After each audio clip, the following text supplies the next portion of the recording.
This week on the Orange Box Podcast, we talk about the supposed Steam Machine price leaks, Xbox having full-bore Windows next gen, the future of good old games, and more. All of this tonight, but first, on to the new Beautiful Bean intro.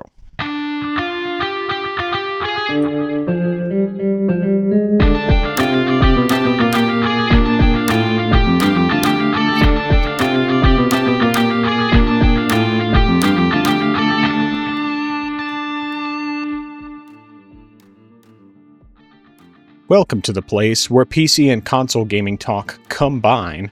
This is the Orange Box Podcast, episode 1199. I am your host, the man who has discovered that his seasonal allergies make him allergic to every season, Nathan, also known as the Frozen Gamer 87.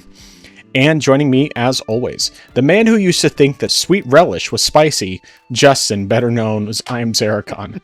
How you doing today? How's your week been? My week has been it's been really slow, and I mean that's not necessarily a bad thing. I just really haven't been doing too much. Sunday I recorded a video and I was going to put that out, but when I went to edit the video, I saw that the audio was not synced with the video, and I tried initially. Also, when I had been recording it before, the audio was always fine, and I didn't have to worry about recording the audio separately. But then, one time though, it wasn't synced up. So I'm trying to decide what I want to do. And I think I might even re-record it because there were some things that I probably could have been more specific and, clarified some things here and there. So I think I might just overall maybe re-record the whole video and then, work from there, but I'll decide later on what I want to do. But nothing too much else has happened. The next 2 days I have off, since those were several of my floating days from working in December, so very nice. It'll be nice to just sleep in and also not have to go into the office, so that'll be cool. Sweet. But that's everything. Yeah, with the audio video sync being off, my recommendation would be, are you using DaVinci Resolve or something else? No. Okay. I've been using OpenShot. Okay. Well, I mean, I don't know exactly how it works in OpenShot, but I know that in general, something that I found, like when it's off by a little bit, usually it's off by like 0.3 seconds. And usually if you just like, at least on DaVinci Resolve, you can zoom in super far and then you just move the audio like over 0.3 seconds or whatever until it, is just right. But of course, if you decide to re-record it, then you have that too. But either way, it works. So cool. Well, my week has been a little interesting. So, last week, of course, I supposed to be in the office Wednesday, Thursday. So Wednesday morning, get up at 5, doing all my normal routine stuff, getting ready to go. I made up my breakfast and my lunch to take with me, had everything ready. I was like, okay, I'm good to go. Heading to the office, get to the office just a little bit before it's time to start, getting ready to sit down. And then I realize I left my work laptop at home. So it's like, oh man. And of course, I mean, you can't, technically we do have loaner laptops to where I could be able to borrow one. But the problem is that we have a small number of IT people at the office, and usually there's only one other person in the office, and they don't get in until at least 8 o'clock, and I start at 7. So it's like, At that point, I may as well just go back home. And then I ended up working from home Wednesday because it's like I would have lost more time doing back and forth than just having to start a little bit late because of the fact that I left my laptop at home. So, nevertheless, I learned my lesson from that. I mean, like there have been numerous times that I've forgotten something at home, but it's always something that I can manage without, it's, like I left my water at home. I left my coffee at home. I left the energy drink at home. I left my lunch at home. Various things like that to where I can manage. Worst case, I can go out and pick something up. In the case of, getting water, I can, go ahead and just get some from the office. It's nowhere near as good, but it'll at least hydrate me. But yeah, it was just, I couldn't manage without that. So I ended up going back home and working from home the rest of the day. And then, went to the office on Thursday like normal. But over the weekend, there was, we had our first family group, for the new year, because we had been taking a break. I think after Thanksgiving, basically, we had taken a break and we just started back up. And so they were making chili and baked potatoes, and I thought, oh, I'll bring some hot dogs because there's lots of kids. Lots of them are picky. Hot dogs are going to be a winner. Plus, then people could have chili dogs if they want. So I brought hot dogs and everything, also brought toppings for hot dogs for people who didn't want chili on their hot dogs, including some sweet relish. And one of the kids is like, why is this relish spicy? And I was like, I don't think it's spicy. It's sweet relish. And I look at the ingredients. There's not a single ingredient that would make it spicy. The closest thing to being something that could make it quote unquote spicy would be the white or apple cider vinegar. There's no peppers in it. It's pickles and sugar and water and salt and a couple kinds of vinegar. There's not a single thing spicy in that whole thing. And it was so funny to me because that made me think of, when you told me about how you used to be really, really sensitive to spice. And I can't remember what it was that you said you thought was spicy. What was it? Do you remember? Oh man. I know it wasn't sweet relish, but it wasn't. It was I think it was.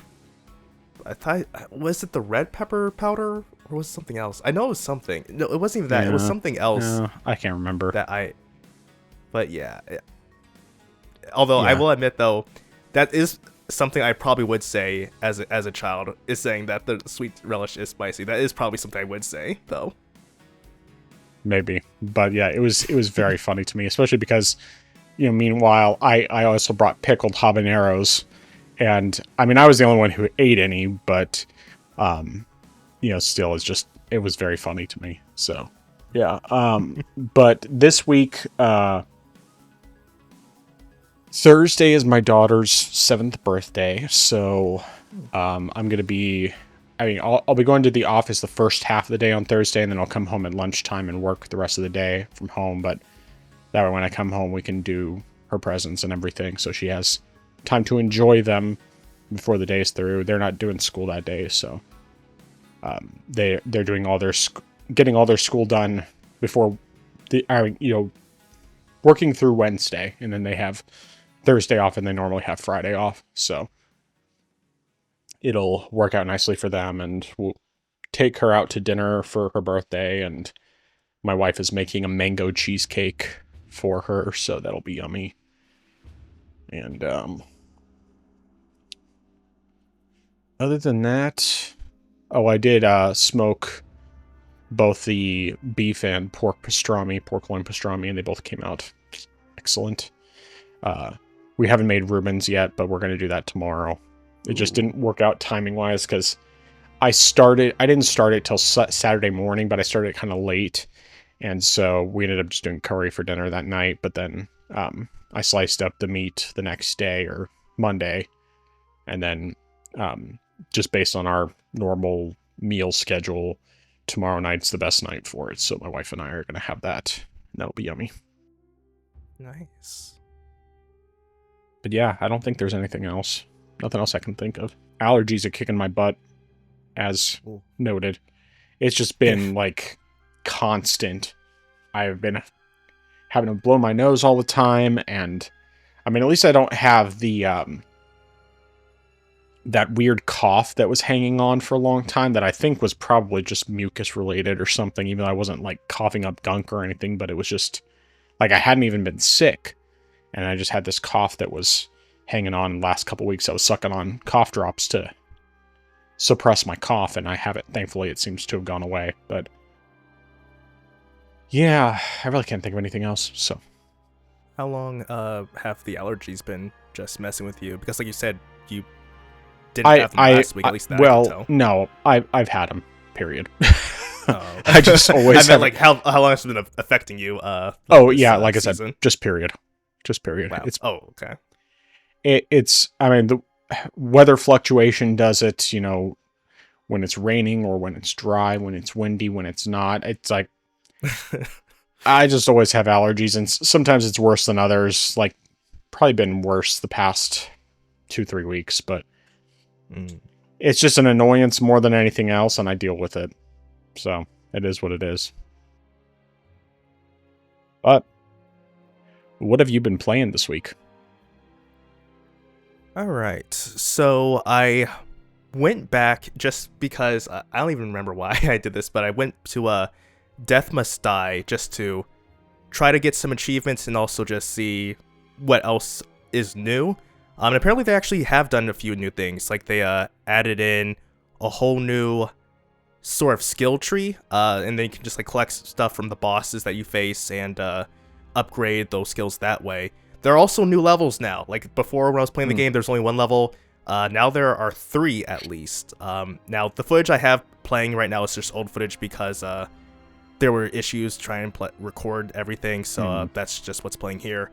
There are also 2 new characters, and there were some other additional features as well that I haven't gotten to yet, but it's interesting so far, and I think it's definitely making an improvement, but it's still in that weird limbo of it's Hades and it's Vampire Survivors, and while it combines the 2 together, it doesn't necessarily excel at either of them. So it's an adequate game, but it's just not something where I would say this is awesome and amazing like Hades, or this is so addicting like Vampire Survivors. I mean, it's still in the early access phase. It's, I think, still 0.8 now. So like maybe sometime this year it'll fully release, but that'll definitely be down the road. And I think development has been relatively slow compared with other early access games that I've been playing. But we'll see what happens in the future. Now, one thing that happened last week was Parasite Mutant had a demo release, and I downloaded that and gave that a shot. I first started playing it on the Steam Deck, and you do have, well, actually, let me back up for a second. So the performance initially seemed promising in the menu, but then once you got to that first cutscene, it was 15 frames per second. Oof.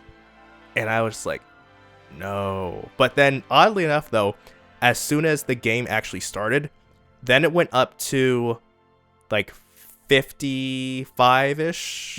And then I was like, all right, let me tinker with the settings some. And I was like, all right, I can get 60, but there are still some drops. And I'm like, this doesn't seem right. I should be able to do better than this. So eventually I decided to turn on FSR just to see if it would help. And it did help to get a consistent 60. So that was pretty good. And I had the settings pretty much at, I think I had textures at high, reflections on like medium or low. I can't remember which one. And then I had something else on medium or high. But so it didn't look too bad overall. Even with, FSR, I think it was like just 3.1 that was being used. Then later on, I decided, let me go and try playing it on my PC. And on there, I was getting roughly between 130 to 140 frames per second. Nice. With drops. And I'm still puzzled because I'm like, it should be doing a whole lot better. And actually, I will backtrack. That was when I fixed something, because it wasn't until I played later on through the demo, I went through the settings some more. I saw there was I can't remember what it was, but essentially it was a fog setting. And as soon as I turned it up, that gave me a more consistent frame rate and a higher frame rate. So at that point, it was more so like 140, 144 FPS. So I was like, that is a whole lot better than what it was before, because before it was, even though it was getting 140, it was swinging low and it was dropping to like 120, 110. Occasionally, it might even drop to like 95, and so I was just like, all right, there's got to be something I'm doing wrong here. I mean, but below 100 frames per second. Come yeah, on. yeah. So as soon as I turned off the fog setting, it was a whole lot better. And so I do want to go back later on and try playing it on my Steam Deck and with the fog setting turned off now that I know about that. Okay. And see if that improves things. I may even be able to get like higher than 60. But I just locked it to that. But overall, as a game though, it's pretty enjoyable. It took me a while to get used to the combat and controls, and it's definitely enjoyable. It has puzzles like, you know, that type of old school survival horror, having to, you know, backtrack, find stuff, and save, which I do sort of recommend because I made a lot of progress. I made one save at right before the first boss. I made progress, I got into a fight, and I died. And then it kicked me all the way back to my last saves, and I'm just like, mistakes were made today. But I mean, I definitely think it was enjoyable, and I am definitely very curious. I'm considering getting it near day one. It might not be a day one purchase for me, but it is a near day one purchase. Okay. Just because I think that the gameplay was good, and it ran pretty well once I, you know, disabled that one setting. Yeah. If there's still like other optimization that can be done, that would be great. But I think that so far it's doing pretty well by itself. And then lastly, I played Salt and Sanctuary, and I'm proud to say that I have completed the game and I've gotten the achievement that I needed. Nice.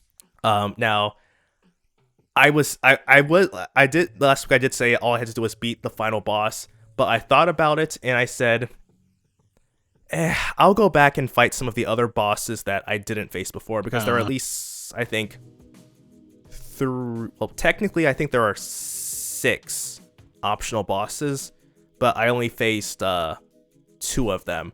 So I went back and faced oh gosh, I can't remember what his name. Karjal the Cruel. He wasn't too bad. I forgot some of his attacks though, since it had been a while since I faced him, but I just essentially was beating him through pure brute force, not thinking too much, just swing until you're dead. And I got him first try.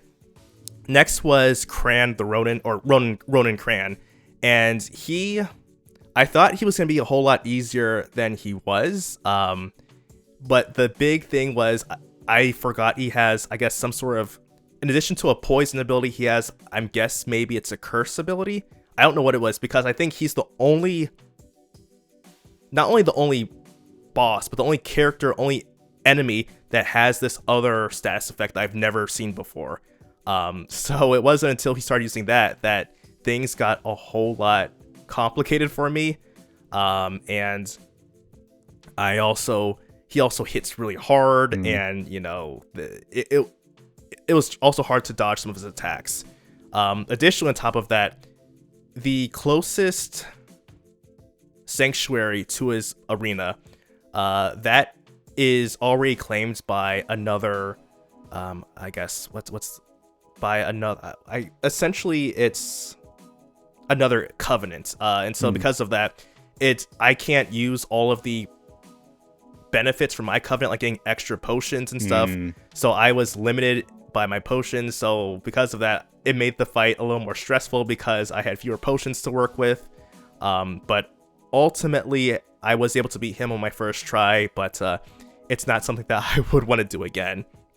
Now, I wanted to go and face another boss called Merdelia Mal, but the problem was I had a hard time trying to find the passage to her castle, because it's like you have to get one of the abilities where you can use a torch to light up clouds, so they're essentially like solid objects, and then you can just wall jump up there to her castle. Okay. But I kept looking at the wiki trying to figure out where it was, and I thought I was in the right place, and I went back and forth several times, but I couldn't do it, so I said, I'm just not going to do it right now. I don't have to fight her, and also, from what I've heard, she doesn't even I mean, it's been a while since I've played this, so I can't even remember, but she doesn't even drop any salt, so it's like, it's not really worth it either. I've already beaten her twice, so I don't really need to do it anymore.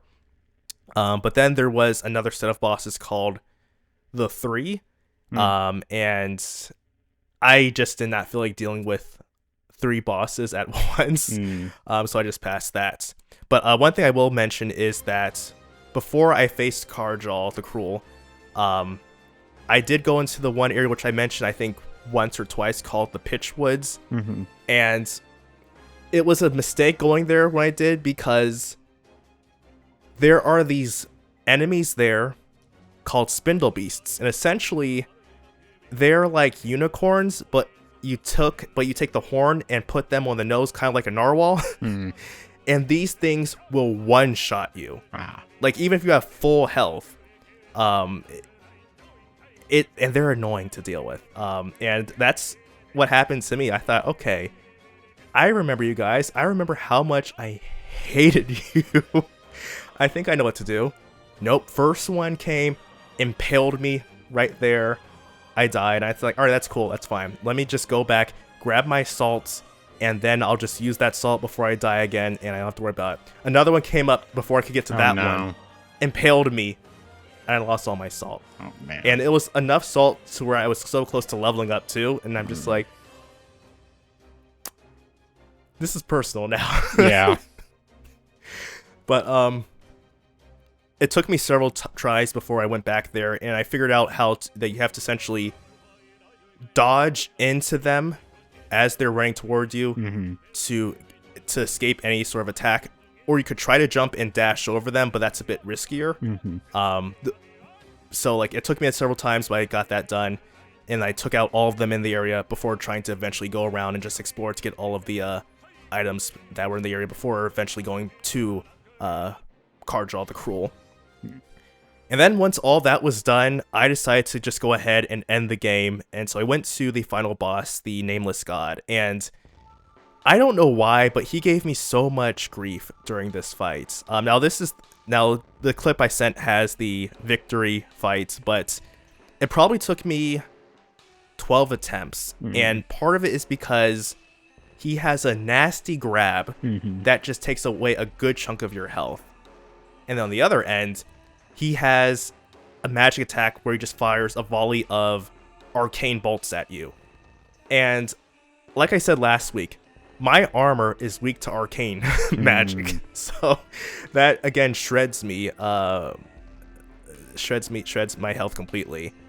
So I had to figure out a way to finally just like figure out how to dodge everything, because there was one mistake that I kept making was, if he tries to grab you, dodge toward him, not away, otherwise he'll still grab you. Yeah, makes sense. But I made a mistake because I was panicking and just thinking to myself with normal bosses where, okay, if I want to dodge, I dodge away from you. Right. But so instinctively doing that cost me several fights, and especially when he would grab me, throw me, and then he would follow up with another grab as soon as I get up from the ground, which just wrecked my day. Yeah. But I did eventually beat him, like I said, and I was very careful trying to get the other ending, because there's a well you get to, and it's easy to fall into the well, and once you fall into the well, that's it essentially. Like, you've already chosen your ending. So I had to be careful with jumping over the well and not and not falling in so I could get the other ending. But I got that done, and that is complete. That is 100% for that game. Nice. And so my goal for 2026 has started to be successful so far. But all that being said, though, I'm not entirely certain what I'll play next, just because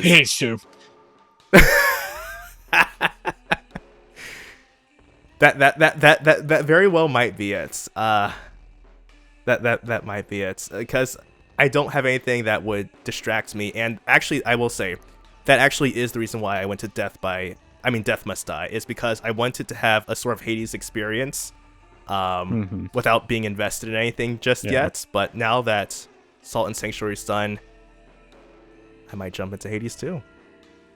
But yeah, that is everything that I have played.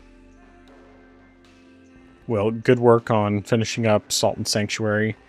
Still looking at it, still like side-eyeing it, want to play it, but I'm holding off for now. Going back to Parasite Mutant, that one sounds quite good. Of course, I'm a big fan of the original Parasite Eve, and one of these days I need to go back to Parasite Eve 2 and just give it another chance, because the problem with it is that they switched to tank controls, and that just made it so much harder to play, because I'm not used to that. But maybe one of these days, maybe this year, since I was wanting to rotate between platforms, maybe I'll give Parasite Eve 2 another shot and see if I can get the tank controls figured out. But I'm assuming this one doesn't have tank controls, Parasite Mutant. This one, I don't know. I'm not certain if I would say tank controls, or if I don't know if it's because of the fixed camera setting or fixed camera angles that kind of distorts your perception when you go into a new area, and so you have to sort of reorient yourself. Well, I mean, the thing about tank controls is that when you press left or right, it rotates your character. It doesn't. Okay, you don't move that direction. It's no tank controls. Yeah. Which is why I hate tank controls. It's like, it's fine when you're on a tank, but I can't like mentally get my brain in that mindset when I'm controlling a character, because I'm used to, you press the button and the character moves the direction that you press.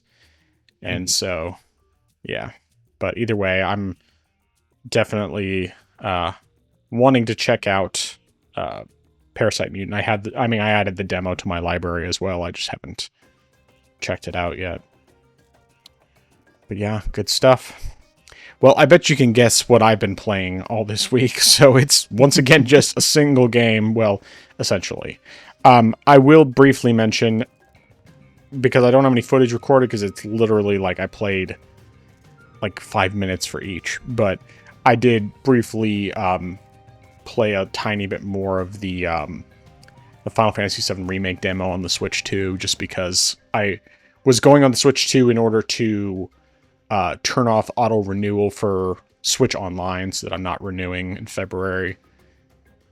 And when I was doing that, it's like I still had Remake booted up, so I just played long enough to save, and then I turned it off. But I also briefly booted up Guacamelee 2, but I didn't play very much, mostly because it was kind of like, I mean, I'll get to some things about Hades 2 momentarily, but I was thinking, okay, when I finish Hades 2, I want to go back to Guacamelee 2 and just finish up these last couple jump puzzles, and then go through and finish up the game, because once I get through the last, there's like 3 jumping puzzles left.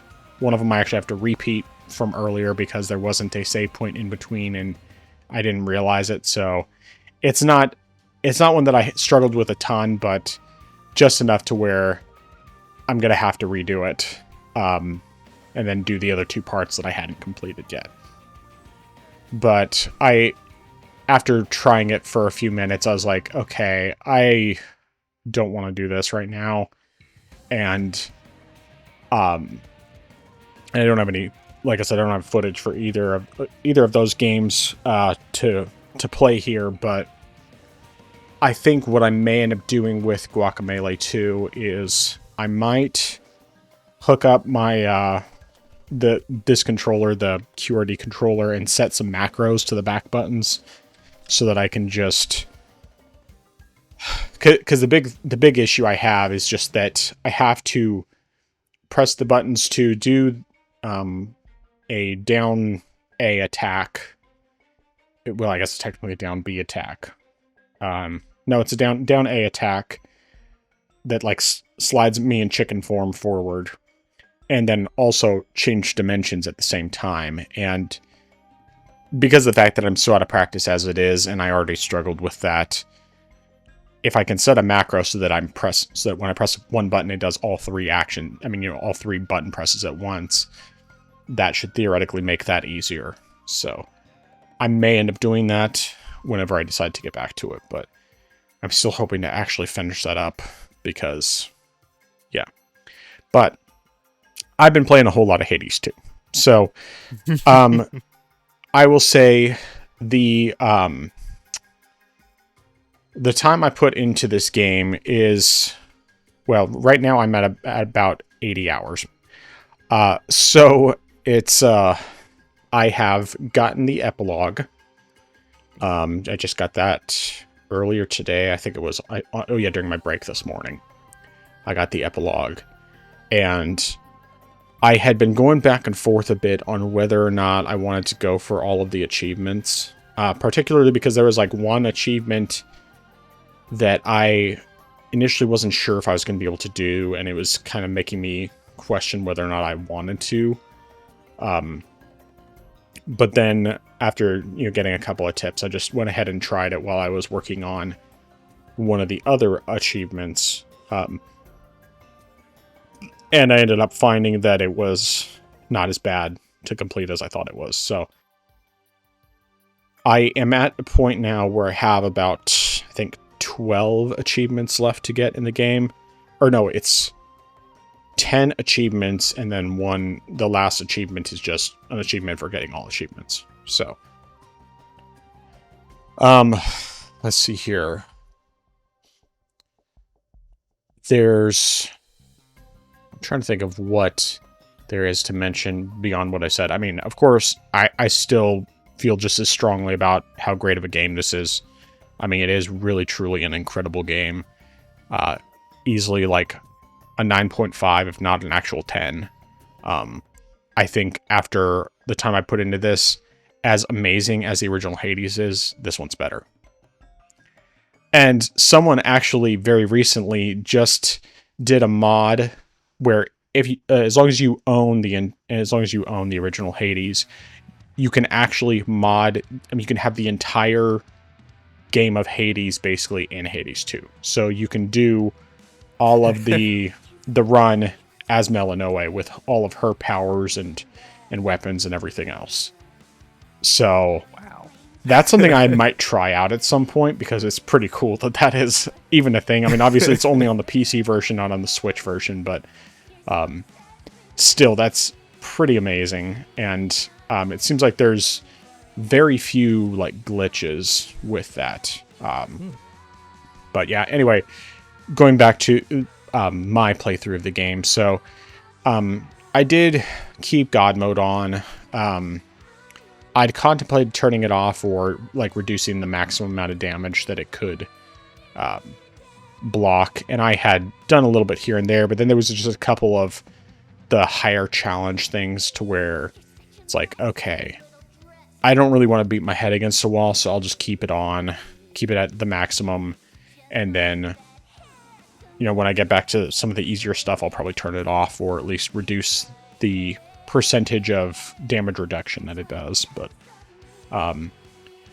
like there's two things.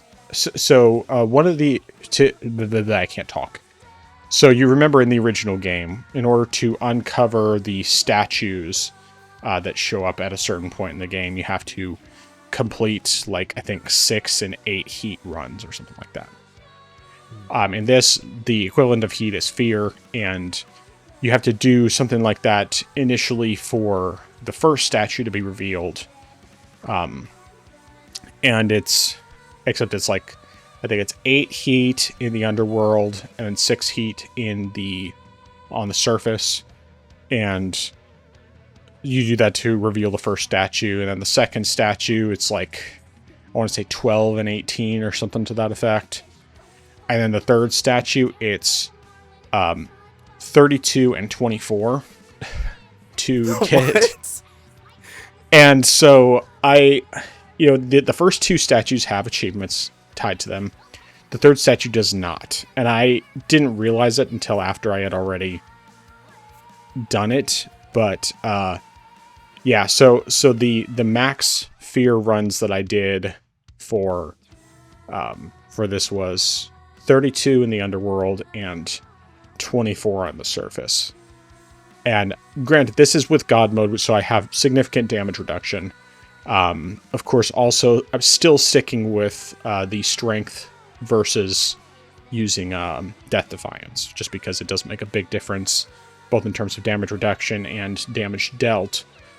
And so I I completed those and, you know, didn't get an achievement for it, but it was just like, okay, well, now that I know there's no achievement for it, I can say it's not worth doing unless you just really want to do it. I mean, there's not much to it, but you do have the ability to, of course, increase. I mean, like, have each boss add additional gimmicks to, you know, make them harder and everything. Which, you know, of course, it starts with just the first boss. You can do it, and then after you've done that, then you can do it to where it's the first and the second boss, and then after that, it's first, second, third boss, and then once you've completed all of those, you can have it so that the last boss of both the underworld and the surface add stuff to make them significantly harder. I ended up, let me think, the main things I did to increase the fear level, would give enemies some more health, make them faster. I initially tried doing the timers, and that worked for a little bit, but it ultimately, it was a lot harder to deal with on the surface, just because the surface is already harder than the underworld. So I ended up not sticking with that long term, and then like giving some additional perks to the mini bosses. There was one thing that made it so that basically any enemy could become a revenant. So it was kind of like the bright swords in Elysium in the first game, you know, except that instead of it being that you have to destroy the orbs before they respawn into an enemy, you could actually just pick up the orbs, and that keeps them from respawning. But yeah, anyway, so I did various things like that, and then of course, you know, making the bosses as challenging as they could be. And you know, there were achievements tied to the getting the bosses at their final forms, essentially. But yeah, so I'd been going back and forth for a bit, like, because initially I was thinking, okay, when I get the epilogue, I'll just be done with the game. But then when I was trying to do Guacamelee a bit, I was just getting a little bit annoyed. And like, I'm still enjoying Hades 2 to where I just kind of felt like, you know, none of these remaining things are necessarily hard to get. They're just a little grindy because I have to, you know, do more runs. But it's still fun. And like, there's still like some of the aspects for weapons that I haven't unlocked yet. I think there's just like one that hasn't been even revealed, and then another one that's been revealed, but I don't have enough of the material I need. One of the materials I need in order to create it. There's just a handful of other things like that. So essentially, long story short, I am planning to go for all achievements. I don't think it's going to be overly difficult to finish them up, since, like I said, I have 10 achievements left that I need to get. And once I've done that, then I'll be done with the game. There's the possibility at some point I'll go back and do that with Hades 1. But some of the things I'm not quite sure about, because like there's the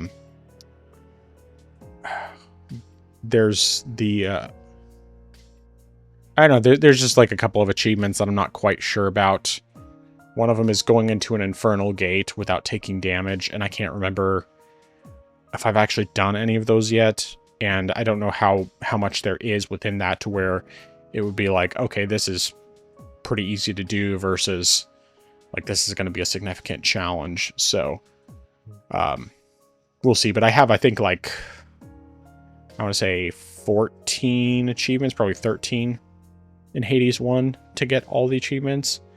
I don't, even if I go for all the achievements, I probably won't do it right after I finish Hades 2. Unless I'm just really craving, you know, more of that.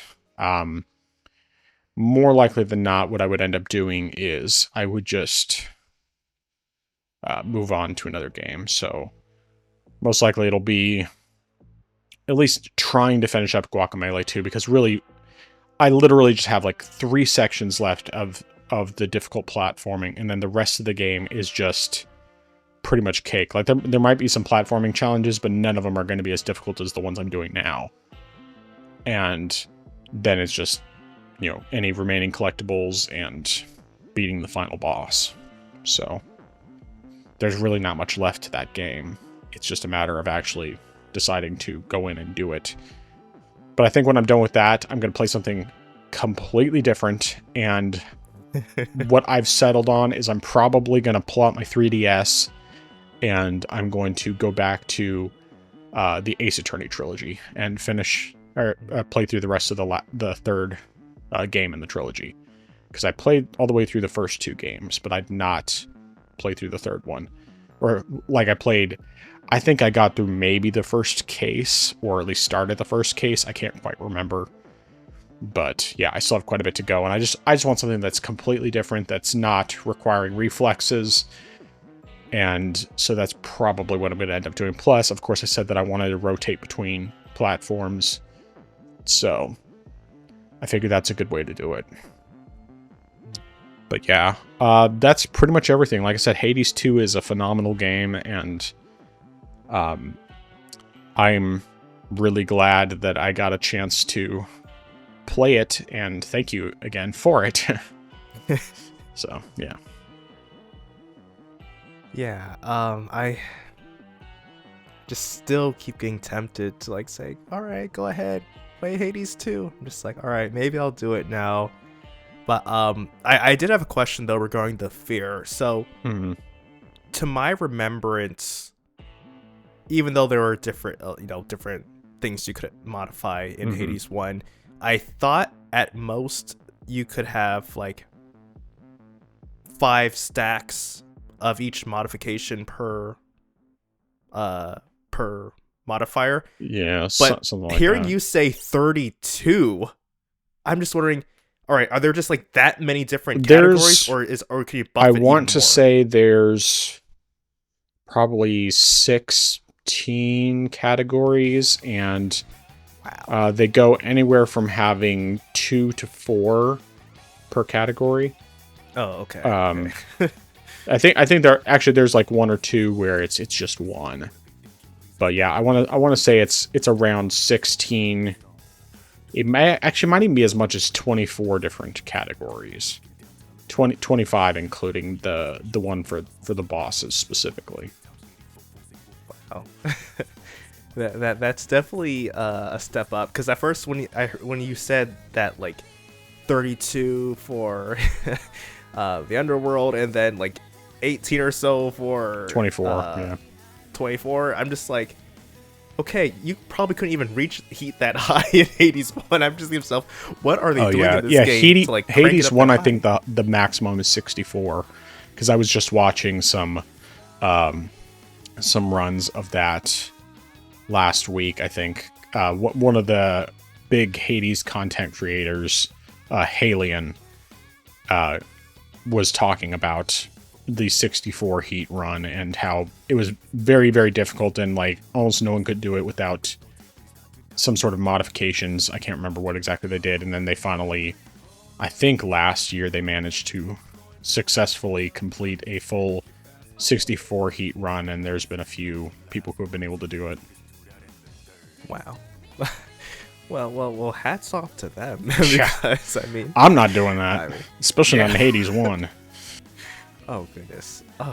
But yeah. So I when you said that though, I was like, all right, that's way more than what you had to do for the first one. Because I mean, sure, you had to have them at a certain level, but I feel like just to get the achievements, at most, you probably needed 12 heat. I want to say, but I could be wrong. But it definitely was nowhere near what the requirements for Hades 2 were.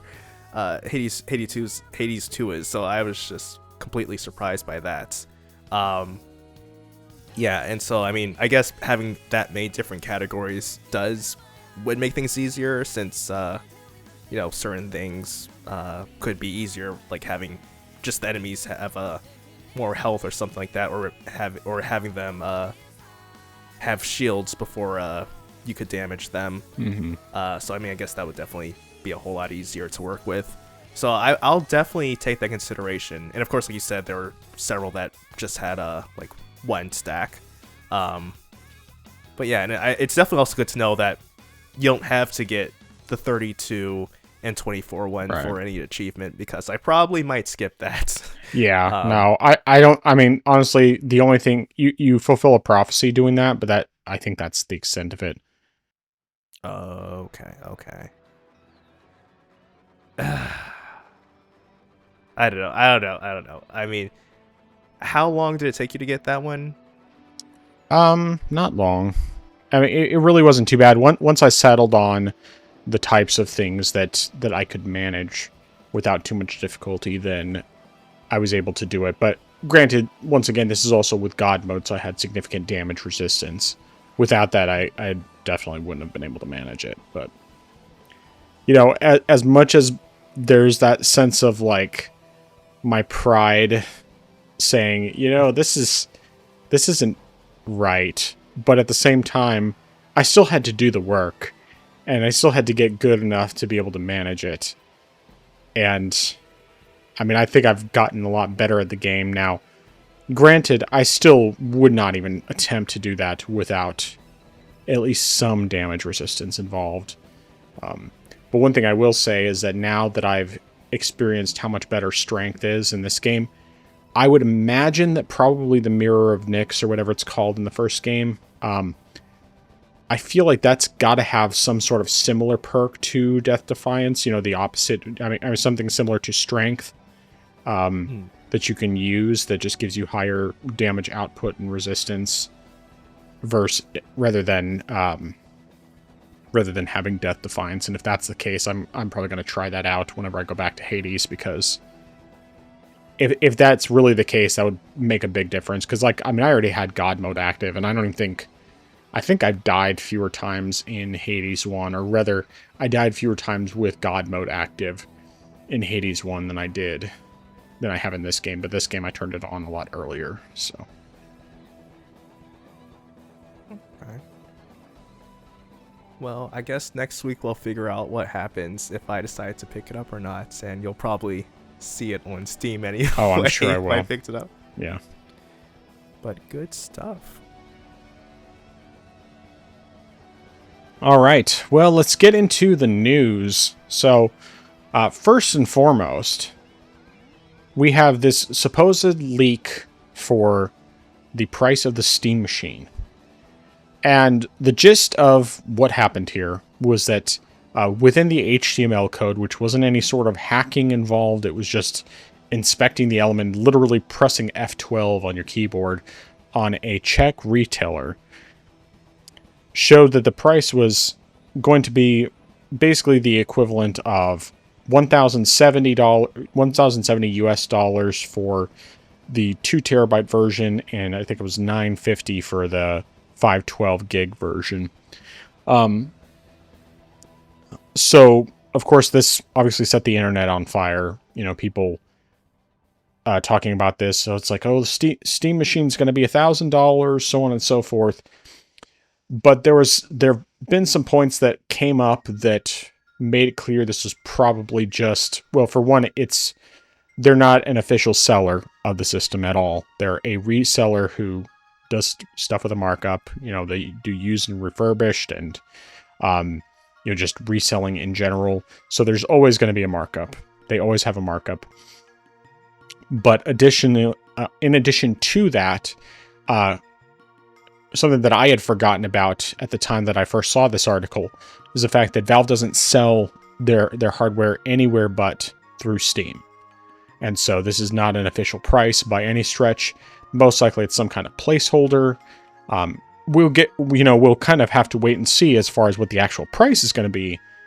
But at least as far as the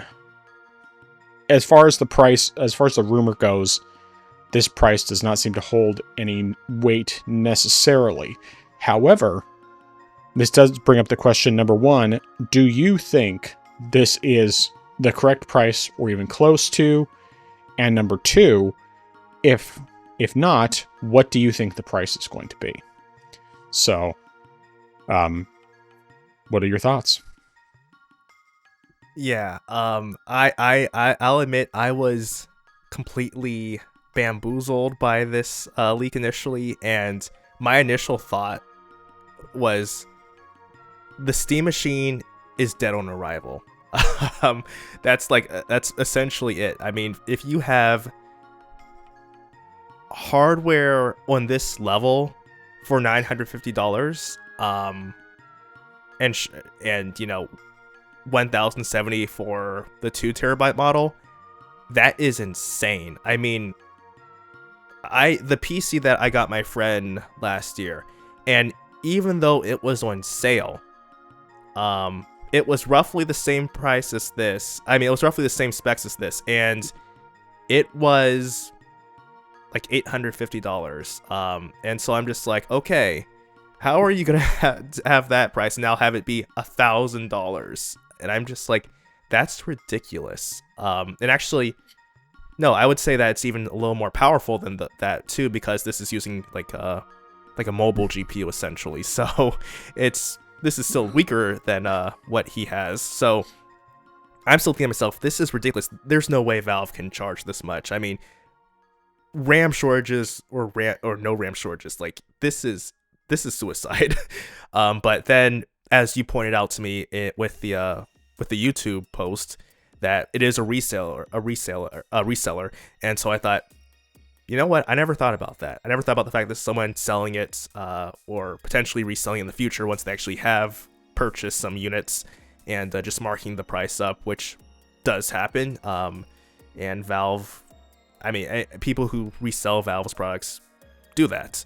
And like you said, historically, Valve has never sold anything outside of the platform. Like, that's a fact.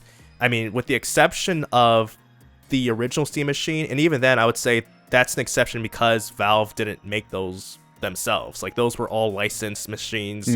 Like, if you're gonna get one from Alienware, if you're gonna get one from Zotac, or if you're gonna get one from the other partners they had, like, those were developed by those companies, and that's why they sold them in stores and stuff. So that's different. But the hardware that Valve sells that's directly branded by them, that's always been on their store.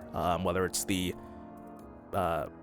Valve Index, whether that's the Steam Deck, whether that's anything else that they've sold, it's always been in the Steam controllers, the what's it called, little receiver thing, I don't remember Steam what it's Link. called, but yeah, Steam Link. Like, that's always been sold on Valve's store. So, like you said, their hardware is always sold in their store, so it makes sense. So that being said, I am definitely confident that, well, I believe, I'm fairly certain that Valve would not price their units this high. I would hope they wouldn't price their units this high, the hardware this high. I'm hoping that at most the 2 TB model would be like $800 at most. I feel like that's gonna be the only acceptable thing, because no one's going to buy it. No one's gonna buy it if it's any higher. Just because it just doesn't make sense. I mean, you could either buy a PC, a pre-built that's going to have those specs, or pay a little more and have something that's even more powerful, or people will probably just buy a console. And sure, the prices of consoles are going up, and next gen, who knows how much they're going to be. They could be creeping upon that $1,000 price points. But, you know, Valve still can't put out this thing and have it be $1,000, or near that point. It's just insane if they do that. So I'm glad that this whole rumor has essentially been debunked, or at least the idea that this is Valve pricing it. And I'm certain that there have been console fanboys saying, look at what Valve did. Like, see, they're going to charge you $1,000 for this underpowered piece of garbage. When it's just like, all right, no, it's not that. It's not going to be that. And also, I think it was mentioned is that this was a direct price conversion, and so, you know, price conversions might be different here and there. So, you know, it would probably be, even if the like the Czech currency was like accurate, and that's what it's being used. It might not necessarily represent what it is being sold in US dollars. So that's definitely something to take consideration. But I do believe that the actual MSRP is going to be cheaper than what's stated here. But ultimately, we'll see. And Valve still has not said anything about the Steam Machine. I'm hoping that this rumor helps spur them to make some sort of announcement sooner rather than later, because I think it would be just good to rip the Band-Aid off, even if it's not going to be exactly what people would want it to be. Mm-hmm. I feel like if people just know what it is, it's a whole lot better than just, burning and thinking, oh man, what's it going to be? I'm so curious. I just need to know. I'm so nervous. I think just settle it now, say what it is, and just move on. Yeah. But yeah, that's all I have to say about that. Yeah, I'm as I kind of briefly mentioned before, when I initially saw this, I thought, oh man, this is gonna suck. That this is gonna be that expensive. And then of course, between reading that post on YouTube and just kind of people bringing up, oh yeah, that's right, Valve sells these things through their store only, not through resellers. That helped to, help me to realize that, yes, obviously this is not the real price. As for what the price is actually going to be, like, the cynical part of me says probably like $850, $900. I really hope that's wrong. And of course, I'm talking more about the higher tier model. Now, if it was like, okay, we'll say $700, $750 for the 512, and then $800, $850 for the 2 terabyte, depending on, well, that is, if it's $700 for the base one, then it'd be $800 for the more expensive one, or if it's $750, then it'll be $850. That's kind of where my thought is that it's probably going to end up being. I'm not sure whether or not I'd be willing to spend that. Honestly, the biggest thing for me is I need to see a bundle that gives a significant discount on everything. And that's the only way that I really be like, okay, I'm going for it. The only thing that's like a definite day one purchase is a controller, probably a couple controllers if I don't get a Steam Machine. But apart from that, I'm like, I need to see what the price is. And, of course, when we initially talked about all of this, we didn't have the RAM shortages happening. And so we didn't have any anticipation that the prices would shoot up that much with RAM and everything. So it's definitely one of those things where we're just going to have to wait and see what actually comes up for the price. I want to be excited about this just as a piece of tech in general. It doesn't have to be super powerful. I have a PC that's a lot stronger, and I'm pretty happy with my Steam Deck performance. My laptop is pretty similar spec-wise to the Steam Machine, although it has more RAM. But I'd be willing to give it a go if it was cheap enough with a bundle. More so that we would have another option for the kids to play PC games in another room. Especially because I cannot tell you... Well, it's basically every single day the kids they're fighting over who gets to play on the Switch, who gets to play on the PC. It's like always between those two devices, it's like the Switch, it's Animal Crossing or Minecraft. The PC, it's Minecraft or Goat Simulator most days. Sometimes there's other games, but it's basically those things, which is of course why I am trying to get having my son get a Steam Deck instead of a Switch Lite, because then he can play Minecraft, which is what he wants to play the most anyway, but then also have access to lots of PC games without having to deal with Nintendo's BS. And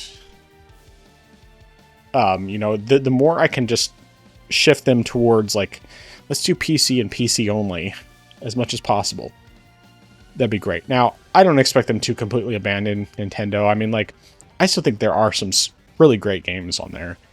And, you know, games that are worth playing. Plus, we already have the Switch. You know, they have their 2DSs. They have the ability to play a lot of these games, and I would encourage them to do that.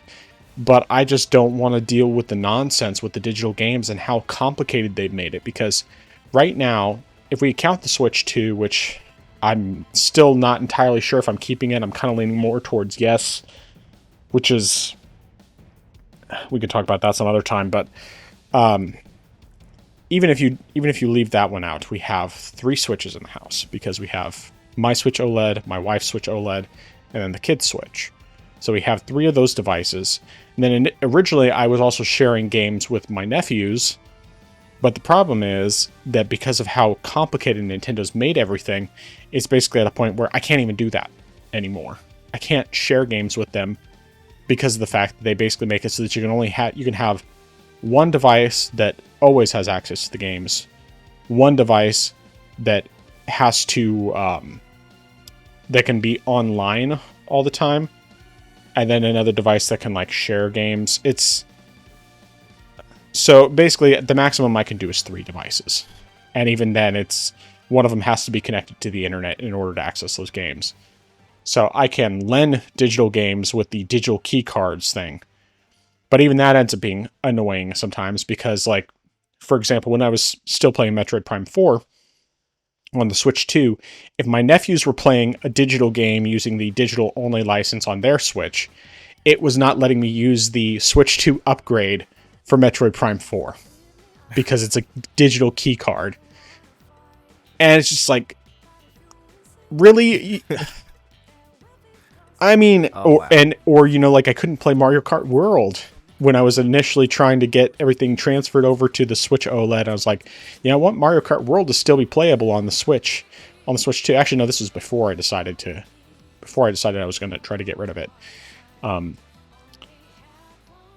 It's just like, okay. But anyway, getting off of that tangent, going back to the Steam machine, I am definitely in the spot where I just want to know what the price is going to be. And right now it's looking like there's a decent possibility that it's not coming Q1 after all, that they're going to have to delay it. Either that, or they're just waiting as long as possible before they reveal the price, hoping that somehow things can turn around enough to where they can sell it for the lower price. Because I think that's what Valve wants to do, is they want to sell it for a low enough price to give it a good entry point. And I don't think they're going down like $500 or anything, but like, I would expect $700 is probably what they're aiming for with the base model, and then a bit more expensive for the 2 terabyte version. But and something that I do want to note, of course, because of the fact that if you have games on an SD card that already are, you know, set up with your Steam Deck, you can just take your Steam Deck, the card out of your Steam Deck, and plug it into your Steam machine. It would be able to just play your games that way without having to have additional storage. I mean, granted, the SSD is definitely a lot better than a micro SD, but for a lot of games, it's not going to matter. A lot of games, it doesn't matter at all. It's really just the more demanding games that it's better to have them on the SSD, but you can easily move things around. And anyway, I just want to see what the price is going to be. And I think that this $1,000 plus price is not going to be it. And who knows, maybe we'll be proven wrong, but considering the fact that this is a reseller site and they're just estimating on their prices, you know, including the markup that they would have, in all likelihood, it's not going to be anywhere near that expensive. So.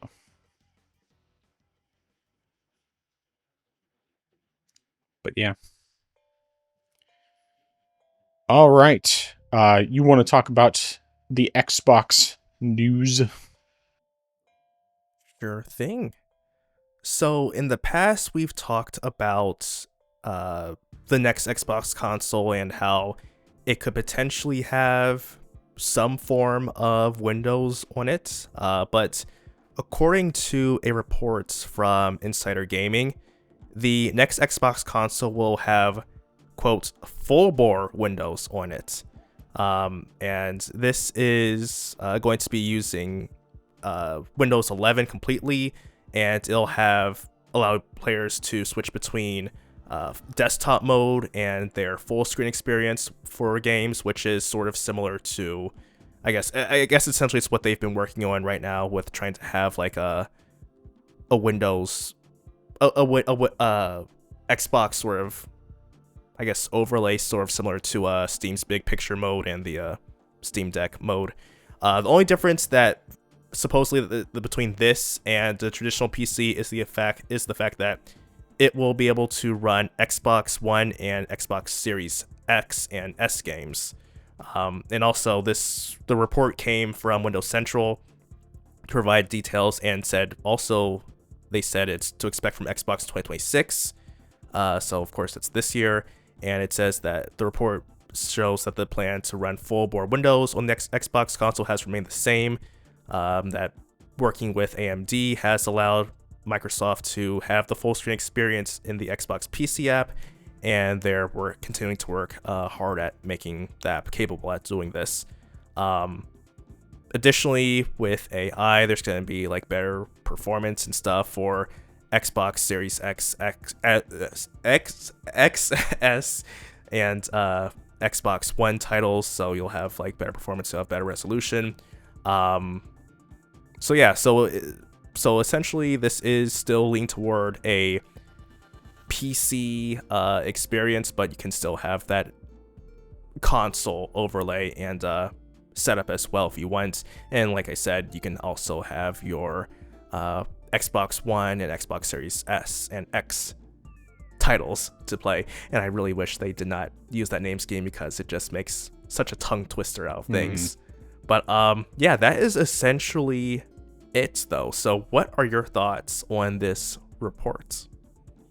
Well, for one, I believe it's true. I don't really have any doubts on that. I mean, considering the fact that they have basically been testing that out with the Xbox Ally and Xbox Ally X, I mean, it was obvious that was the direction they were going. They basically already said that Steam was going to be incorporated into the next Xbox, or, you know, that people were going to have access to all of the different storefronts and all of that. And of course, them doing Windows 11 makes the most sense, because that's where they make the most money from data collection and everything else. Now, do I like this? Yes and no. I like it because of the fact that it gives a lot more freedom for Xbox gamers, particularly gets them into essentially PC gaming. And I also really like the fact that, as we had talked about and basically predicted would happen, that it sounds like they're essentially just going to add translation layers that make it so that your Xbox One and Xbox Series games work natively, or, well, you know, that they run with the translation layer to make them run on this new platform and run better, which those are all wonderful things.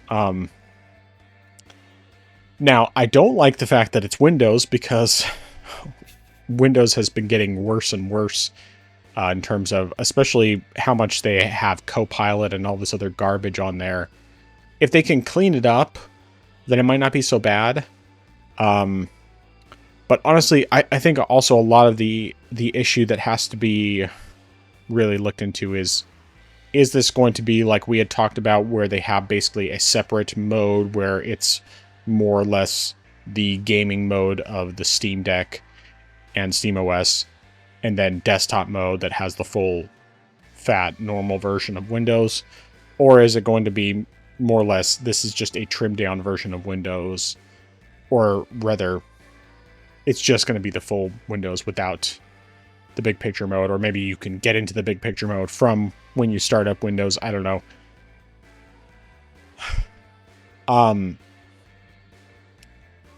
I definitely can see how this would be like beneficial, and I mean, as we've said before, you know, we want more people to be doing PC gaming because it's the best way to play.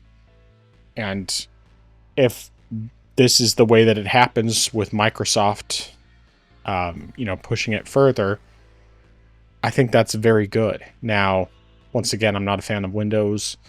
I've actually been very seriously considering making the switch over to Linux on my desktop.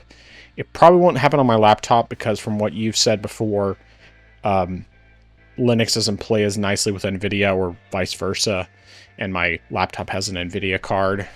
But there is a reasonable chance that at some point I'm just going to make the switch on my desktop over to Linux. Honestly, the one thing that I haven't quite decided on from that standpoint is whether I want to try going with something like Bazite that's supposed to be really good, or if I want to wait until there's like a full desktop release for SteamOS, because I do really like SteamOS, and it would unify the experience a bit more from that standpoint. But anyway, going back to the actual topic, I think that this is overall a good thing. It's just unfortunate that it has to be Windows, but at the same time, it's going to give a whole lot more freedom. One of the guys I know who heavy on console for forever, he got a Steam Deck at launch because he was really excited about that, and he's loved the Steam Deck. But recently, he was able to, through various funding and unexpected money that came in, was able to purchase himself an Xbox LIX. And he said that that is basically everything he wanted a Steam Deck to be. And I think for him the big thing is the fact that he has Game Pass. He took advantage of the ways to get Game Pass for free, and he has Game Pass through like 2028 that he never paid for. He just basically did Bing searches and all sorts of other Microsoft rewards things before they retired that program. So now he has access to all these Game Pass games, without having to spend any extra money. Plus, whatever games he's already bought through Steam, and now he has the experience with all the emulation and everything like that from having done it on the Steam Deck. And in many ways, sometimes the emulation is a lot easier to do on Windows than it is on SteamOS. Not always, but sometimes it's pretty equal. But I would say in general, it's easier on Windows.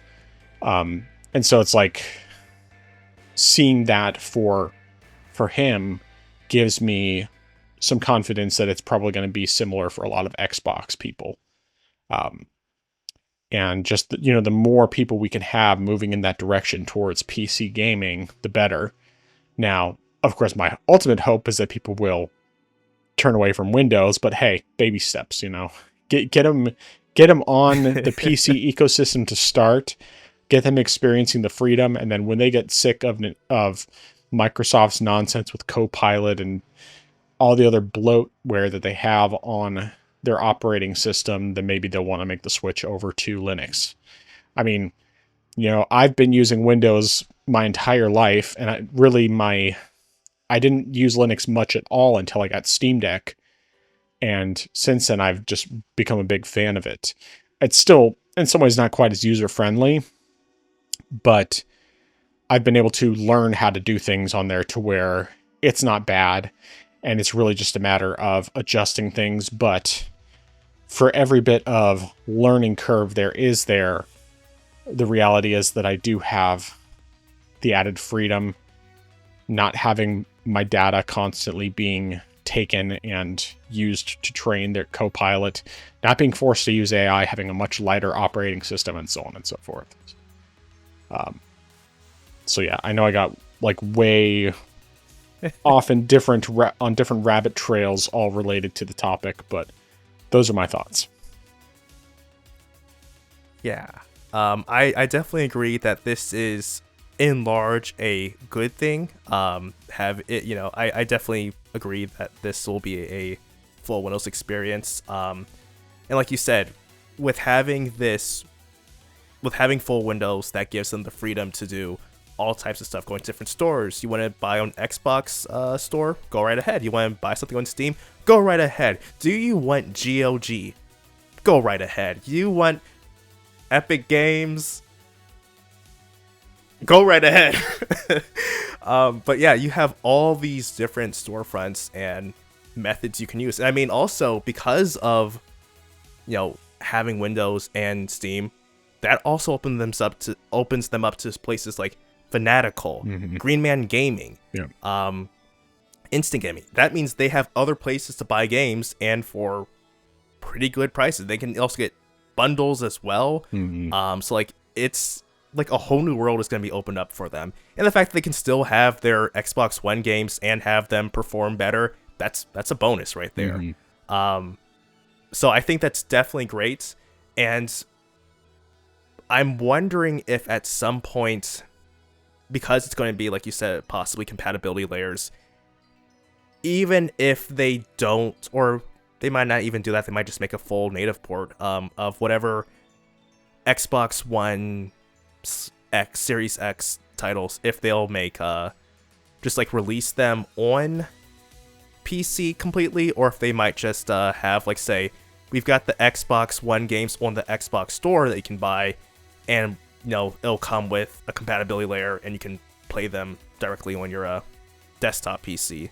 So I'm wondering if they'll do that for whatever titles that haven't been ported over, if they might do that, because that would be pretty cool to have whatever remaining titles you have just be brought over. So I mean, I think that would be cool, especially if you bought the games digitally and say like, oh man, I bought these games on my Xbox One, but I bought the digital version and I moved over to PC, but I would like to play them at some point again. And if Microsoft just lets you transfer the games over and say, here's the compatibility layer, that would be cool. That would be great. I think that would be a very pro-consumer thing to do by them. I'm not saying they would do it or that they have to, but I think it would be cool though, if they did do that. So I think that's definitely another thing that could be a big plus. And we've mentioned this before in the past, and you've definitely mentioned this before about how Microsoft is changing the game. They're not focused on, just like platforms, but just like a whole ecosystem. And so the fact that they want to have a way for you to play,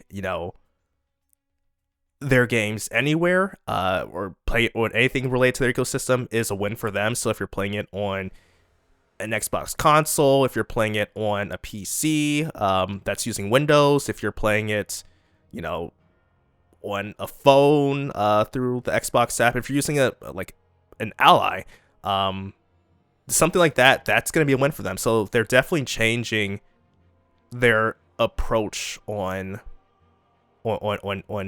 how people play Xbox games. So that could definitely be a huge win for them in the future. And I think doing it this way is definitely a huge win, because they will have games and, they'll also have other titles. And with Windows, they will have the Sony exclusives that Sony fans have tried to keep away from them. So they'll have Spider-Man. They will have Horizon Zero Dawn. They'll have Horizon Forbidden West. They will have Spider-Man 2. They will have The Last of Us. So, all that. God of War. Ratchet and Clank. Ratchet and Clank. All of that is going to be coming to the series, whatever they call their next Xbox console. So that's going to be incredible. Now, like you said, the only downside to using Windows 11 is the fact that it is just filled with AI stuff. And, they've just been, every tech company pretty much has been tripling down on AI. It seems to just be constantly getting worse. But that's like the one downside to it. If they had,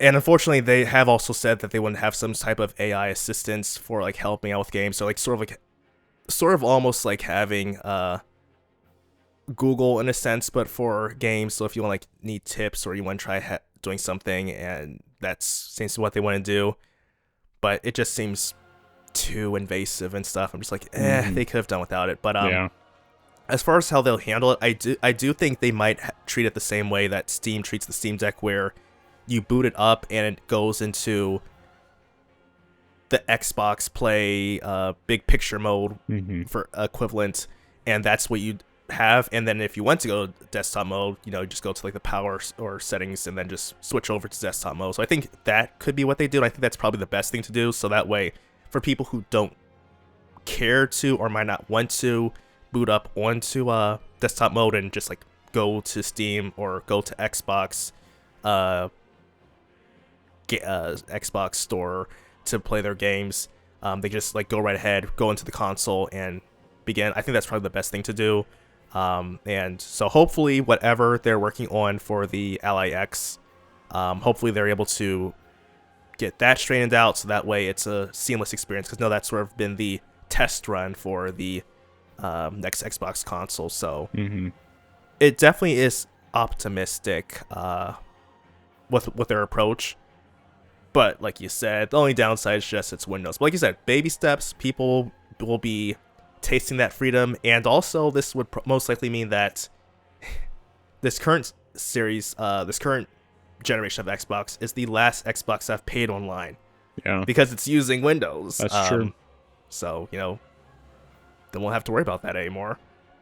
I mean, you might have to do it for Series X games and, you know, Series S and Xbox One titles, because of the fact that it's probably still relying on like old API infrastructure and stuff. So because of that, those games might require it, so you'll have to pay for that. But as far as like moving forward, the world's your oyster. So just have at it. Yeah, but yeah, that's everything I have. I think though that even those games that relied on the old infrastructure they'll do something to make it so that it's not required to have, you know, the Xbox Live equivalent, you know, anymore. That it'll just be like, you know, it's just free online now because Microsoft realizes that there's no point in charging for it. And the reality is that putting people on Windows, they're going to make more money off of people by selling their data than anything else. And on top of that, of course, with them having increased the price of Game Pass, a lot of people will probably just be like, well, you know, I can get Game Pass and then I don't have to pay for this. The main thing that I'm really wondering is whether they're going to change it so that there's only one version of Game Pass, because, you know, Game Pass PC is way cheaper than it is on Xbox. And granted, you know, Game Pass Ultimate includes it for both the console and for PC. But if you just go with the PC version, then you have the PC thing, period. So I don't know. Who knows what's going to happen with that? But I do think that that Microsoft is going to be the first console to stop charging for online, with them switching over to Windows, and it's going to be full on. They're just going to stop charging for that, and they'll just charge for Game Pass. And that would be ironic considering the fact that they were the ones who first started charging. Right, exactly. Yeah.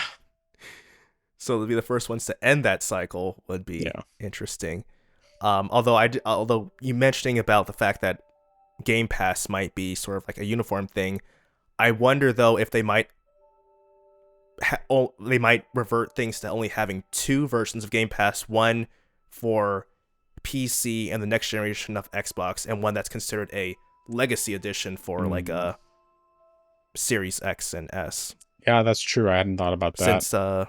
Since the way the new Xbox will be set up a whole lot different than the current Xbox.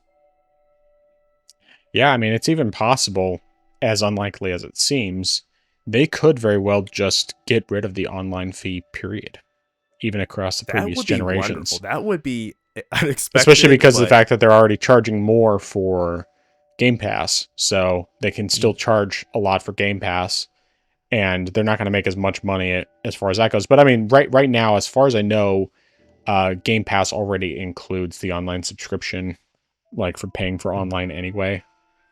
Because they stopped doing Xbox Live as a separate thing years ago. So, wow. I mean, it's been included in the price, but yeah, I don't know how all that works. It's been a while since I listened to or looked into that, because it's just so completely out of my my focus, you know. So, but yeah, be interesting to see what happens with all that, but we'll just wait and see. Yep. All right, so this next story is one that is exciting for me. So, of course, this year, 2026, is the 30th anniversary of the Persona series. And there's been a bunch of teasers about what it is that Atlas is going to put out in terms of uh, for the 30th anniversary, but they made it clear that it's going to be a big year, that they're going to be doing a lot. They've already revealed like just some basic merchandise, nothing overly exciting, except for like really hardcore fans who just like that kind of stuff. But um, they have promised to, Sega's promised to mark the special occasion with special events, anniversary merchandise, and more. And we already had last year, they teased Persona 4 Revival, so remake of Persona 4. And that it's supposed to be released sometime after April of this year. Who knows how soon, because the fact that they had so little to show before makes me really skeptical we're going to see much of anything for a while. I would guess maybe not even until next year. But obviously, fans of the Persona series had been waiting for Persona 6, because Persona 5, the original version, came out in 2017. So it's been almost 10 years since the last Persona title. So it's been a long time. And I mean, to be fair, it was 9 years between the original release of Persona 4 and the release of Persona 5. So, because the original release of Persona 4 was 2008 on the PS2, and then it, got a re-release as the golden version on the Vita, and then, later on PC and other consoles. But so yeah, it's been a while.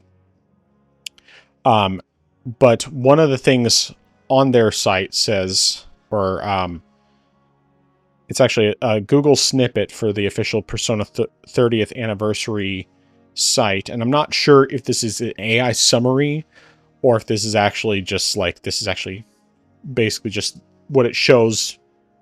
That's directly from the site when you just search for it, and like shows the site, and then it shows this little line. But it says, 2026 marks the 30th anniversary of Persona. Come celebrate the journey as we usher in the next chapter for the series. And actually, from the wording, that doesn't sound like an AI summary. That sounds like that's actually directly from the site. So, assuming that's the case, that means that Persona 6 could very well be revealed this year, and it would make perfect sense for it to be revealed this year, because 30th anniversary, Persona 4 Revival, sure, a lot of us are going to be very excited about that because Persona 4 was a great game, but Persona 6 is going to be huge. What's especially huge about this is that this will be the first brand new Persona game that's not a PlayStation exclusive. Theoretically, assuming Sony didn't line something up with them, but based on what Atlas has been doing the past several releases, it's very unlikely that it would be a PlayStation exclusive, because they had, both the re-releases of Persona 4 Golden and Persona 3 Portable. Then they also had Persona 3 Reload and Metaphor ReFantazio. I can't remember if they had any other titles that they've released in that. Oh, Shin Megami Tensei 5 Vengeance. All of these were originally exclusive to other platforms. Some of them were PlayStation. SMT5, the original version, was on Switch exclusively. But all of these have been, I guess Metaphor is one that wasn't. It's a brand new franchise, or a brand new IP. But the point is that none of them have been exclusive to a single platform. They've all come to multiple platforms. And so Persona 6 being multi-platform at launch, especially based on not only what they've been doing recently, but what they've said in the past, seems very likely. Now, of course, I have more to say about it because I am a big fan of the Persona series, and I know you haven't played any of them. But what are your thoughts? I just remember there was one other game. There was that one detective game. Not detective, but you play as a detective. That's just a remaster, though. Okay, never mind. The remaster of a PS2 game. Okay. Yeah, I know which one you're talking about. It's a Shin Megami Tensei spin-off. Raito, the Raito remastered, the Soulless Army, or something to that effect. Okay. But as far as the anniversary announcement, based on what we've seen so far, I definitely can agree that this sounds very much like Persona 6. I mean, what else could you have be the next chapter if not Persona 6? And like you said, it's been nearly 10 years, which is insane to think about. I mean, I remember when the game came out and people were talking about it and stuff, and I was like, I would play this, but I don't have a PlayStation 4, and I'm a Nintendo fanboy, and I want to get one. But I just remember people talking about it at the time, and so it's crazy to think that, it's been 10 years since then, so it makes sense that it could be that, and especially since you said that's roughly about the same length of time between Persona 3 and Persona 4, I definitely think that adds more or 4 and 5 credibility rather. to that. I'm sorry, 4 and 5. Yeah, and even if it was a summary, I still think that's way too direct for a summary to say. Right. I feel like a summary would be a bit more vague about things. Right. That's just too on the dot to not be anything else. So I think we'll definitely hear something. The only question I have, though, would be, would we get the game first as far as release date? Will we get Persona 6 first, or will we get Persona 4 Revival? That's the question I have, because it would depend on which game was started first, which has been in development longer. Right. I mean, partially it could be, even though it's going to be a remake,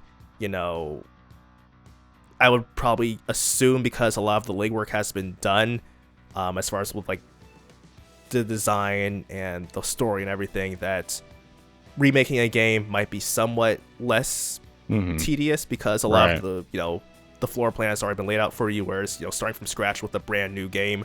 So I am curious to know about that, but I guess it would depend on what we see. A trailer, well, whether it's something just like a simple teaser where we know that it's going to be probably at least 3 years out before we see something more, or if we do have a more in-depth trailer, that could be something where we say, okay, it looks like there's definitely been a whole lot of work that's been accomplished here, so maybe within a year or so, that game could be released. So we'll see. Or if Atlas has just been playing this one very close to the chest and has been just been very secretive about this, saying, you know what, we fooled you all. This game has been in development for years now, and we actually have the game ready to go this winter, so 2026 of this winter. So I mean, I doubt it, but if they did that, that would be that would definitely melt the internet if they announced that. But I do believe that we'll hear something about Persona 6. It's just a matter of how much information will we receive and when will the game ultimately release, which I think will be dependent on how much information we receive. But if it's going to be a big announcement, I would think there would be at least something of decent length to show us, not just saying, hey, title. But yeah, that's everything I have. All right, well, I'm going to start off by saying I think this game has been in development for a long time. I don't think there's any reason to doubt that, largely because of the fact that that's been their pattern. They start the games, I think, typically shortly after they finish the previous one. And I mean, obviously, they've had multiple spin-offs because they had Persona 5 Strikers, and then they had Persona 5 Tactica, and then they had Persona 5 Royal, which is basically just a spruced up version of the original Persona 5 with quality of life stuff, and additional story, that sort of thing. Whether or not we would see, I mean, like actually get it released this year, that part I'm not sure about, but it seems like Atlas has changed their patterns, because it used to be that they would reveal something. They do like a teaser for the teaser, then they do a teaser, then they'd eventually do an actual trailer, and then they'd release the game, 2-3 years later. That was their typical pattern in the past. But lately, that hasn't been the case. It's been much shorter windows from the time that they reveal something to the time that they actually release it. And I feel like it's been somewhere around 6 months in general. Now, sometimes there have been leaks before then. Like with Persona 3 Reload, it had some leaks quite a while before it was actually revealed officially. But Persona 6 hasn't had any leaks, which is really surprising. They've done a really good job hiding it, but I firmly believe that this game is deep into development and is probably... I think that they're going to have like a real trailer to show. And I think that that's what they did with Metaphor ReFantazio too, that it was like... I think we might have like known that they were working on a new IP, but we didn't actually get to see anything. And then once we finally saw it, it was like a short time later that it was ready to release. Or like, even though this one's a little different because of the fact that it was more of a remaster with additional content, Shin Megami Tensei 5 Vengeance, the window between when they first announced it and the time that it actually released was pretty short. I feel like it was like early last year that we got, or not last year, early 2024 that we got the announcement, and then it released in June, if I remember correctly. I might be remembering wrong on my dates. It might have actually been May. I'd have to look that up. But the point is that I think that they've been a lot better about not just doing teaser upon teaser upon teaser, and instead they've just been, they show it, and then 6 months, give or take, later, it's released. And I think that's what's going to happen in this case. Persona 4 Revival, that's the one where I'm really not sure about it, because the fact that they had basically nothing to show with that first one. I mean, literally they showed a small section of one area. Basically they showed like an area that you spend a lot of time running back and forth in throughout the game. And you saw the main character, and that was it. I mean, it was like almost nothing. That makes me wonder how far off that game is, and it actually almost wouldn't surprise me. I mean, unless they've just made a lot of progress since then, which is not impossible. Maybe they just showed only a brief teaser because they just wanted to say, hey, this is coming, and they were actually pretty far along at that point, despite what they showed. But it actually wouldn't surprise me if that one is not coming until next year. And Persona 6, I think we're going to get a full reveal this year of what the game looks like. Maybe, I mean, not necessarily like all the details and all that, because typically they'll do like a trailer that shows it, and then they'll do something later that gives more detail. I think they did that with Metaphor and stuff, even though I went basically... I didn't watch anything about it because I wanted to just experience it straight up, and I was already sold because it was made by Atlas and because it was in a similar vein to Persona from everything people said, but not exactly the same. It's just like I knew I was going to love it, so I didn't need to see anything. But Persona 6 is something I'm looking forward to seeing what they're doing with that. And yeah, I really do think it's deep in development. I think we're going to see reveal this year, and it's possible it could release this year, but it also wouldn't surprise me if it doesn't come out till next year. And Persona 4 Revival, I'm going to say, I think that will come out second, if I'm being honest. But yeah, I don't know. We're really going to have to obviously wait and see what happens. I don't have, like, a shortage of games to play right now anyway. I still have to play through Metaphor all the way and finish the DLC on Persona 3 Reload. But... And then, of course, still Shin Megami Tensei 5 Vengeance. I've only played, like, maybe half the game so far. So I still have quite a bit to go. But... yeah, so I'm in no rush, but at the same time, I'm also excited to see what they have to show. And especially excited because it's very unlikely that it's going to be PlayStation exclusive, which means day one on PC. And hopefully day one on Nintendo as well. Oh, that reminds me, this is just kind of a side thing, but they did actually put an update out for the Switch 2 version of Persona 3 Reload, so it actually has a 60 FPS mode, which is good, because it should. Nice. I haven't had a chance to look at it. I don't know if it got applied to the demo or not. I might have to try either re-downloading that demo, or if I still have it installed, I might have to check it and see if that mode is available, just for the sake of knowledge. But like, obviously, I already have the game on PC and Steam Deck, and I don't need it for Switch 2, and unless they do a full physical version later on, I'm not getting it for Switch 2. But yeah. Anyway, that is pretty much all I have to say without repeating myself over and over. And I guess, do you think we could get a trailer sooner rather than later? Like, would you say by June we could get at least the first announcement? I would like to say yes, but honestly, I have no idea. Fair enough. All right. Well, we got one more story tonight regarding GOG. You want to talk about this one? Sure thing. So GOG has been bought by the original co-founder, Michael Kicinski. I apologize for butchering that, but last month, CD Projekt sold GOG.com to him, and he bought 100% of the shares for 90.7 million.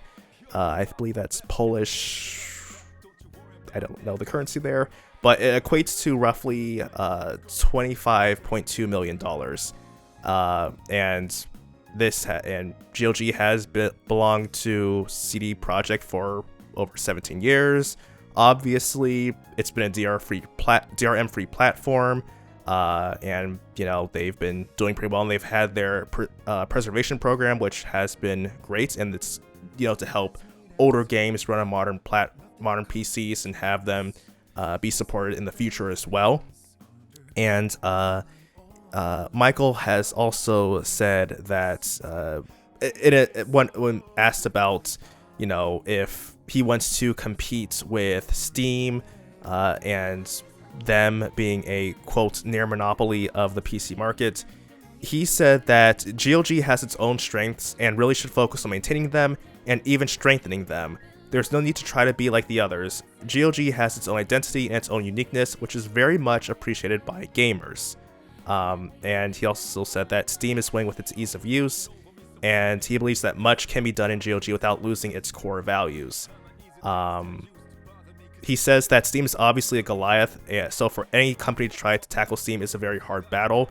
We've seen Discord launch their store, we've seen Epic Games launch their store, and thanks to the lawsuit with Apple, we know how much it's cost them to launch this battle against Steam, which I was not really aware about, unless they're talking about Epic Games there. I think they are. But so the fact that GOG is expanding, developing, and still kicking, I think it's a testament to the fact that GOG really has its space on the market with its mission of making games live forever. Whenever a company is trying to win a market, it needs to be just better at a certain segment. In the case of GOG, that is classics and modern classics. Our aim and our vision is to just simply provide a superior service.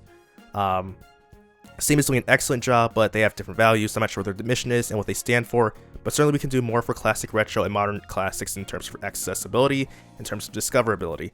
But yeah, and that's essentially what he says. And he also says, you don't want to wrestle with Goliath, right? You just need to have a different idea.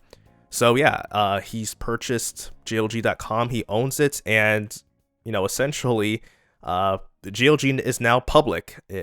Private, no longer public anymore. So Right. That is definitely big on that end. And I have multiple ideas on this, but before I do that, would you like to take the floor? Well, first of all, slow clap. I'm doing very quietly because I don't want to clap into the microphone, but I am a big fan of this, of course. Knowing that it's one of the original founders buying it outright, because of the fact that obviously he was involved with the philosophy behind the store in the first place. Preserving old games and all of that.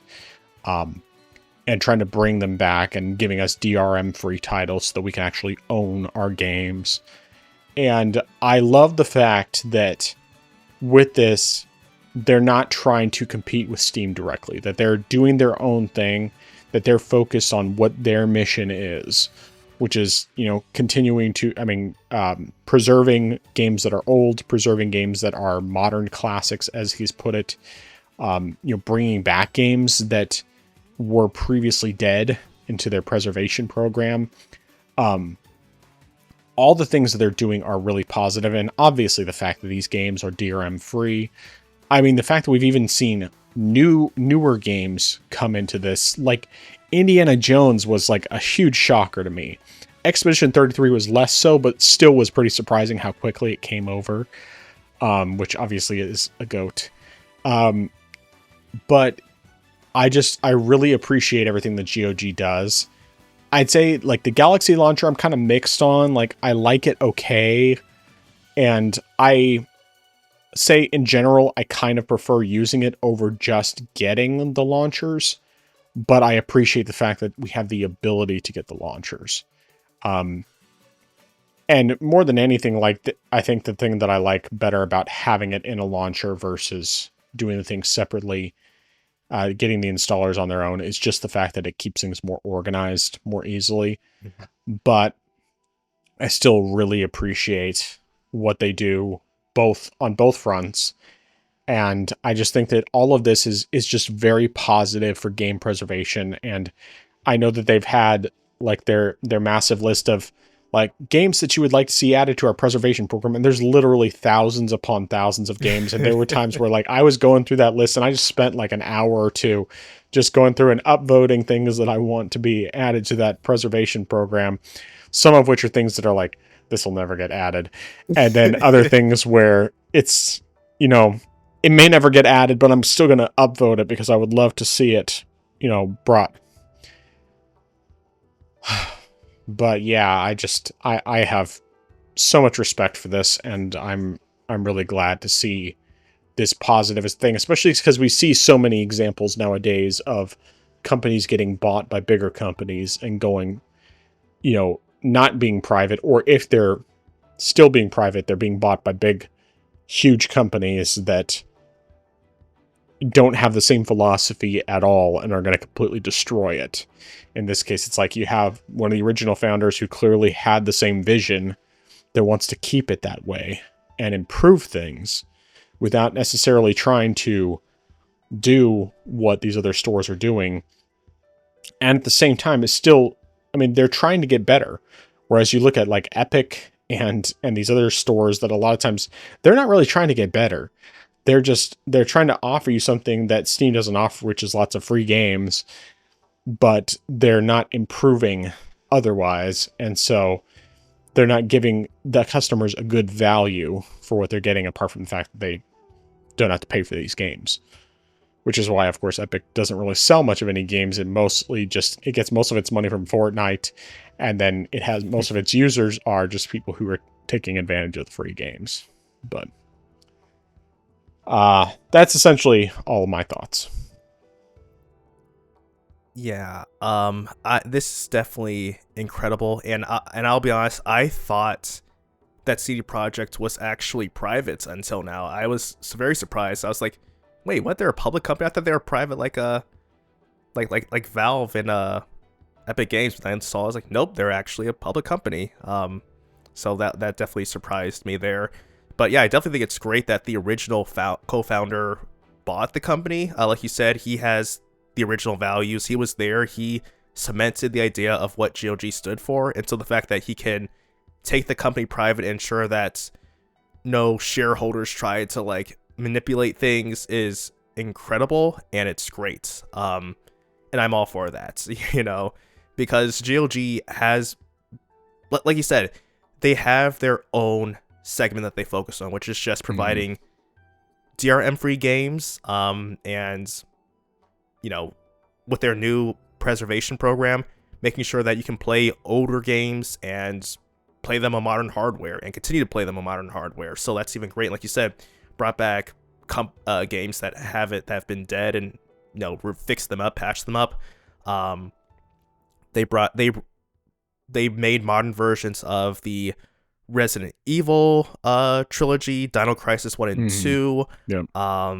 They added a couple other games to their preservation program, like I think some of the older Fallout games. And then I think a couple other titles were brought over too. But they've definitely been doing a whole lot of work there. And then just like you said, having other games which surprised you. Like one of the titles that surprised me was Silent Hill 2, since, you know, Konami. I mean, Konami has been getting better somewhat to a degree. They've been putting more stuff over, but I didn't expect them to put that game on the storefront. Like you said, the GOATs, Clear Obscure Expedition 33, the Tomb Raider Survivor trilogy that was ported over last year. So and the Yakuza games, those were brought over like slowly at first, but then all I think so far it's 0 through 7 have all been brought over. But you know, I feel like eventually Sega will go ahead once they, you know, remove de novo from the Steam versions, then they'll go ahead and put those titles on GOG as well. And then for a time, of course, we had Sony put their games on there. So, you know, we've had Uncharted, we've had God of War, we've had Days Gone. I feel like I'm missing one or two. Oh, Horizon Zero Dawn, that was the first one. Right. So they've definitely had a big rise in like offering what they've had to offer. I mean, before they probably would just be considered a good old game store because they were primarily just selling good old games, but they've started to have more modern titles too, and so it's just incredible to think about where they've come from. And so, you know, like you've said, the fact that the games are DRM free and you own them means that, you know, there's that's the huge incentive to buying on that store, right? And it's why I try to buy there when I can, and I like to have sort of a good ratio of GOG and Steam games where I try to have half of my, well, not half of it, but the number of Steam games I have, I like to have half of that number on GOG. So like I've got about a little over 1,000 on Steam, and I've got a little over 500 on GOG. So I like to have that nice little ratio there of like 2 to 1.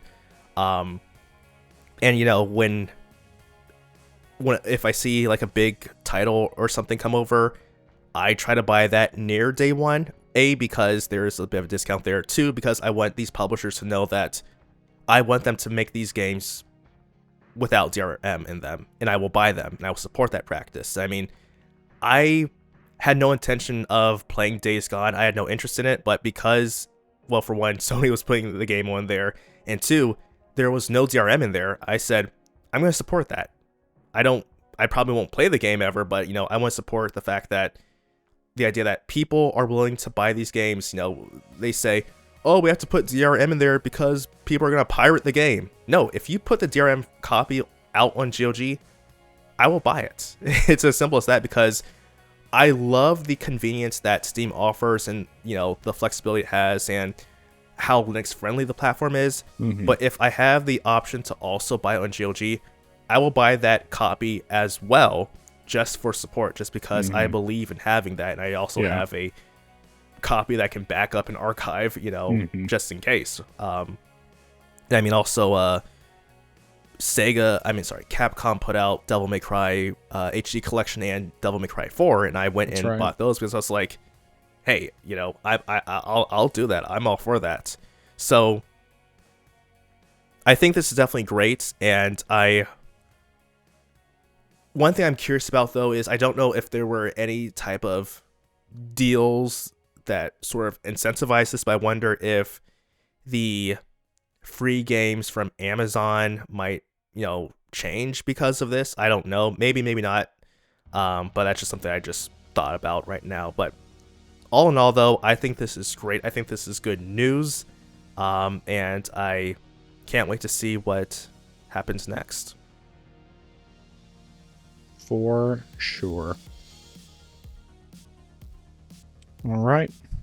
Well, that's all the topics I have for tonight. Is there anything else you wanted to discuss? No, I don't think I had anything else. All right, well, let's get into our recommendations and dissuasions. Why don't you start us off? All right, so I've got several different recommendations. Most of these are going to be for Salt and Sanctuary. But the first recommendation I have is to make sure you finish everything you want to do before you face the final boss. Because similar to Dark Souls 1, after you beat the boss, there's no going back. So you just choose whichever ending you want, and that's it, and you automatically get kicked into New Game Plus. So definitely clear up everything you want, do all the NPC missions, do all the bosses you want to face, find all the items you want. Do that beforehand because there's no turning back after you beat the boss. Good to Next know. thing I want to recommend is to drink a couple of red shards before you jump down to face him, because the game makes you jump off a ledge that's high enough so you take damage as soon as you hit the ground. So it's good to just chug a couple before you jump, so that way you can go ahead and start healing before you gotcha. make Okay. impact. Good to know. The next thing is, if you want to get the Dominion ending, be careful right after the fight is over. Use a torch and try to find your way, slowly make your way to the right, because you want to make sure that you find the well and make sure you know to jump over it and don't walk into it like I did the first 2 times when I was trying to get the Dominion ending. And then the last thing, recommendation I have is for the Parasite Mutant demo. If you want to get better performance in the game, turn off the fog setting. That is the one thing that I found which really hampered performance. So turn that off and you should have a more stable experience and possibly a lock 60, maybe even higher. I'd have to see by adjusting the frame rate cap, but you might even be able to get a little bit higher than that. So definitely turn that off in general and you'll have a better experience. But those are my recommendations. Good to know. Out of curiosity, I mean, you'd mentioned in the past that it was a good idea to save before Yes. going to the ending there. Is there like a bonfire equivalent somewhere close by to where you could save? There's one equivalent, but that's before you face the boss. Okay. And you can't go so, back like, to it after essentially that? No, after that, it's just like you go Okay. to the right and then you either go into the well or you jump over the well and go to the scarecrow and get the other ending. Gotcha. Okay. Good to know. Because I'm guessing that you probably could just, if you save beforehand, then you could do the ending and then go back to the save. I mean, reload the save and then do the other ending right after that. Yes, that actually, yeah, that would definitely work if you did it that way. Okay. Very good And to know. since the game doesn't have cloud save support, Right. you could go ahead, like, back it up, Mhm. beat the game, and not have to worry about, oh no, it's overwritten or anything like that. Yeah. Okay. Very, very good to know. I'll keep that in mind whenever I get around to that game. All right, so my recommendations. This is something that I thought about a lot. So my nephew has been wanting to build a PC for a bit. And initially I was like, with the price of RAM and everything, it's probably a good idea to just go for a Steam Deck instead. But then it occurred to me, he could just go with DDR4 RAM. It's still plenty good enough. It's a little more expensive, but it's not anywhere near as expensive as DDR5 is. So my recommendation is, if you are interested in building a PC, go with DDR4 RAM, which means, of course, you'd have to have an AM4 board, but it will save you. It will ultimately save you. I mean, obviously, you have to still make sure the parts are compatible, which is why you should use PC Part Picker, so you can make sure everything is compatible with each other. But if you want to build a PC now, you can do the older stuff that's a bit slightly older. It's still going to perform great. You don't need to have the latest and greatest in order to be able to pull it off. And I'd really recommend right now, with the prices of everything, if you want to build one sooner and you don't want to wait until the prices you know, until the prices go back to normal, which who knows how long that'll take, go with DDR4. You're gonna be much better off that way. And furthermore, something else that occurred to me, which I don't know why I didn't think of it when I was talking to my nephew, but is don't plan necessarily to buy all your parts at once unless you have all the money right then and there. Instead, be okay with buying parts piecemeal. Look for deals on stuff. As it stands right now, like I was recommending to my nephew that he go for a 3060 because I found like a used one, the 12 gigabyte one for like $200. And that's a pretty good price for a not bad card. I mean, I don't know if it's as good as the 2080 Ti, but it's still pretty good. It has a lot of VRAM. At least in terms of raw raster performance, it's going to be more than sufficient, especially for someone who's, wanting to play mostly games that are not brand new. So it's going to be more than sufficient for that. And I just think, if you go with buying parts piecemeal, look for deals, talk to people who know what they're talking about, you're probably going to find better prices that way. And then you could still build a good PC, at least a good starter PC, without having to break the bank and just get yourself started. May not necessarily be able to play every brand new game, but it really just depends on what you're looking for. So, at least based on what my nephew's looking for, he doesn't need to build a top-of-the-line PC or even close to that. The last thing I want to recommend, so I had never really fully watched the original Top Gun. My parents watched it a bunch when I was a kid, but I just never really watched it. I saw like bits and pieces of it. But I'd heard such great things about the sequel that came out, I think last year or 2024, whichever it was, Top Gun Maverick. And the movies, so when I got some cheap movies for Christmas for us, I found both of those movies for cheap. And finally watched the original Top Gun. I mostly liked it. There's like one sex scene that it doesn't show anything, but it's just kind of like, you could leave this out and the movie would be better. But we just watched Top Gun Maverick on this past Friday, and it was great. It was great. I liked it better than the first movie. And of course, it was weird watching the first movie because Tom Cruise in that was like 24 years old.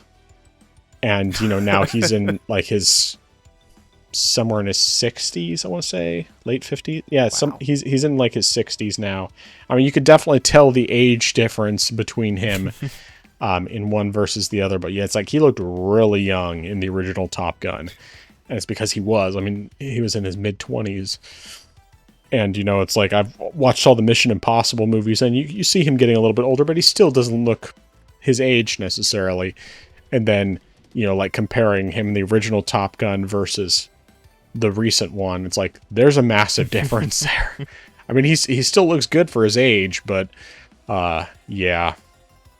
But yeah, Top Gun Maverick was a very good movie. We enjoyed it a lot and highly recommend it. But you do have to watch the first one, or at least get the synopsis of the first one. I really would just say watch the first one beforehand. It's not very long. Skip the sex scene in that, and then just watch the rest of it. But yeah. But that's what I have for recommendations.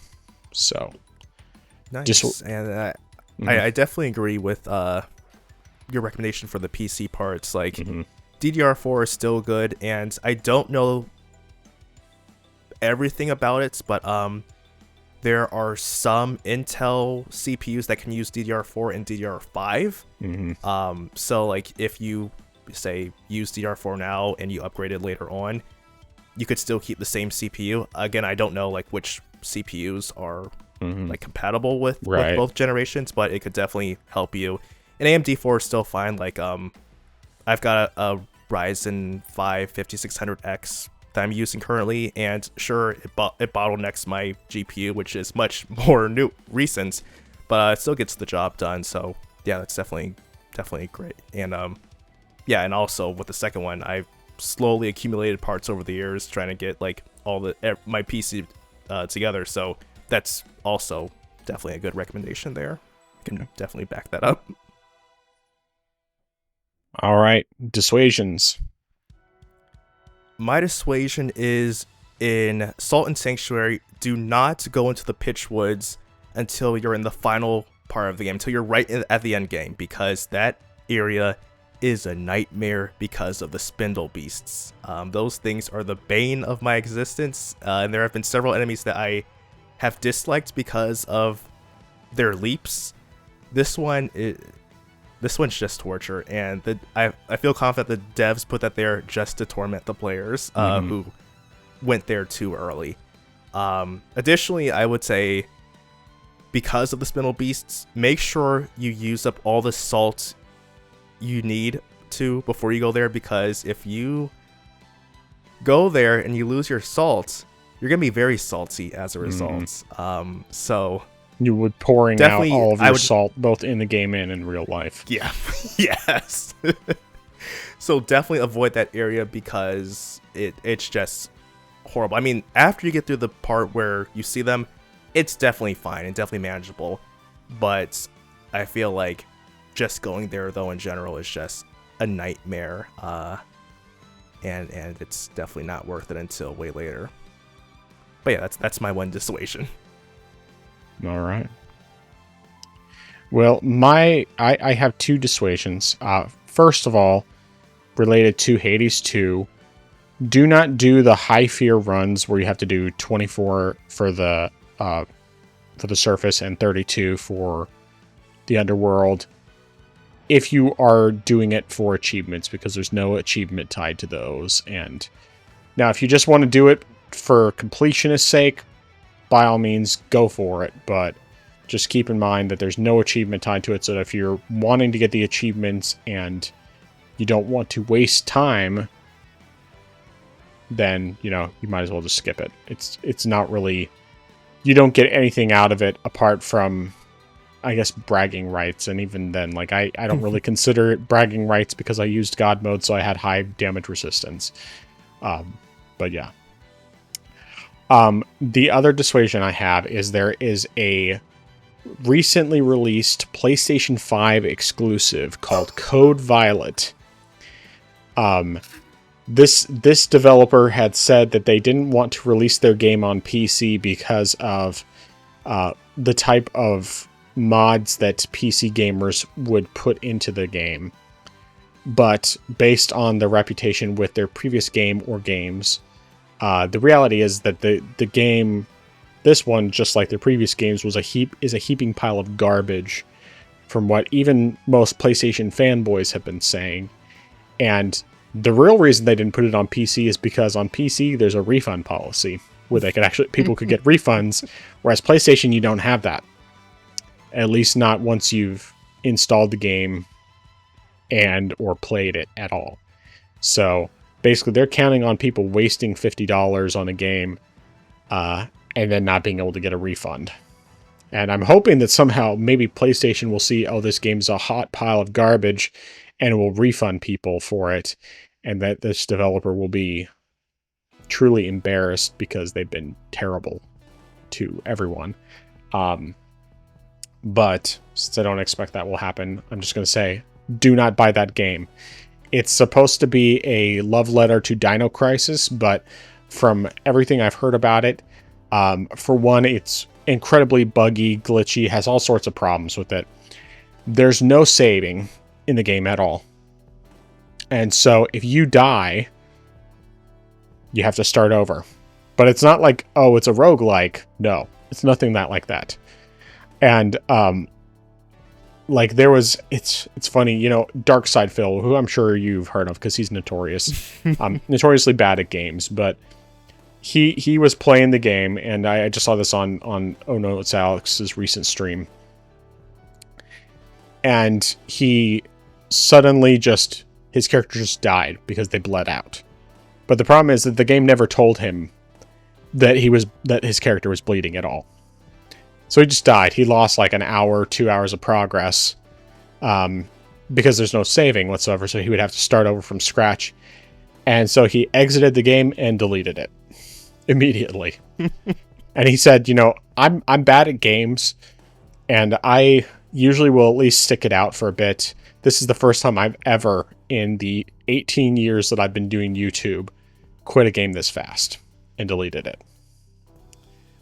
It's like, yeah, don't buy that heaping pile of garbage. Don't buy anything from that developer. So, yeah, that's what I got. For $50, you could buy Expedition 33. Yes, instead. and do, because it is an amazing game. And it is worth $50 and more. I mean, I wouldn't say spend more than $50 on it unless you're just getting the collector's thing or you're buying the soundtrack with it, because you should buy the soundtrack, because the soundtrack's amazing. But, yeah. Yeah. Much better ways to spend your money. Or if you're buying games on PC, you could probably get like 50 games for that price. Well, maybe not 50, but like 20 games. You could get 20 games for $50 without a problem. And even if like only 5 of them are good, which hopefully wouldn't be that bad, but even if only 5 of them or 10 of them are good, that's still way better value than spending $50 on Code Violet. So. All right. Well, where can people find you? They can find me on my channel. I am Xeracon. That's IAMXERACON. So youtube.com/@IamXeracon. Still have to decide what I want to do with the next video I'm working on. Just a matter if I want to get like a lapel mic or something like that, just because of the way I'm working on this video. But I'm gonna try to have that out by the end of the month. We'll definitely see. But yeah, so there's that. And then I have my other channel, Justin's Bible Blog. That's at Justin's Bible Blog. I have to decide what I want to do regarding the one video I was working on, if I want to record it or not. But depending on what I do, the video could come out next week, or it might come out a little after that. But we'll see there. All right, sounds good. Looking forward to seeing more stuff. All right, well, you can find me on my YouTube gaming channel at TheFrozenGamer87. I haven't put up anything new in a while, and I don't know when the next time is that I'll have something done, but I still am planning to do it. I just haven't gotten to it yet. So we'll see. Hopefully it'll be sooner rather than later, but I'm not promising anything. Either way, there's I definitely recommend checking out my Why I Love PC Gaming video. It's an hour and a half long, mostly structured, or I'm sorry, I can't remember the phrasing I used, but the point is that it's a video essay. Mostly organized, but not scripted. So, unscripted, but mostly organized video essay on why I love PC gaming. And if you don't have the patience to sit through that long of a thing, or you're not okay with just listening a little bit at a time to the one video, there is a playlist that has every single section, all 25 of them, plus the intro and outro. And most of the videos are pretty short. So you can check it out that way. Especially if you've been on the fence about PC gaming and you just don't really know what's the big deal. That video or the playlist very clearly explains all the great things about PC. There's probably even some stuff that I forgot. So, but good stuff with that. There is the YouTube and Rumble channels for the podcast. That's YouTube at the Orange Box Podcast. Rumble, it's not a custom URL, but you can find the episode listed there as well, very easily. And both of those, the video version of the podcast goes live every Friday at 7 a.m. Central Time, barring any technical issues. There's also the audio-only version, which goes live on all major audio podcast platforms, including Apple Podcasts, YouTube Music, Spotify, Deezer, iHeartRadio, Amazon Music, and others. And that goes live at 12 a.m. Central Time every Friday, barring any technical or stupid me issues. And what am I forgetting to say with that? I guess that's probably everything from that standpoint. Of course, if you want to contact us, you can send us an email to the orangeboxpodcast@gmail.com, or you can comment on the video version of the podcast on either YouTube or Rumble, and we will get back to you and or read your comment / question on the show. If it's a question, we will probably read it on the show. But even if you don't, we're still going to talk for 2.5 to 3 hours every week, just because this is not only a great way to have an outlet to talk about video games, but a great way for us to catch up as friends and just talk about video games and what's going on in our lives. So I believe, I guess there is also my YouTube cooking channel, Not Authentic But Delicious. That's YouTube at NABD Cooking. Nothing new has been put up there in a while. It's been over a year, but all great recipes on there and lots of good stuff that is noob friendly for cooking. And some of it is very unconventional stuff you wouldn't think to make, like a Japanese curry breakfast burrito that is peak deliciousness. So yeah, but that is everything. All right, so last chance. Any final thoughts? No, sir. All right, well, I am the Frozen Gamer 87. That is I am Zeracon. We are the Orange Box Podcast. And until next time, I just want to say happy 7th birthday to my beautiful baby girl. Orange Box Podcast, out.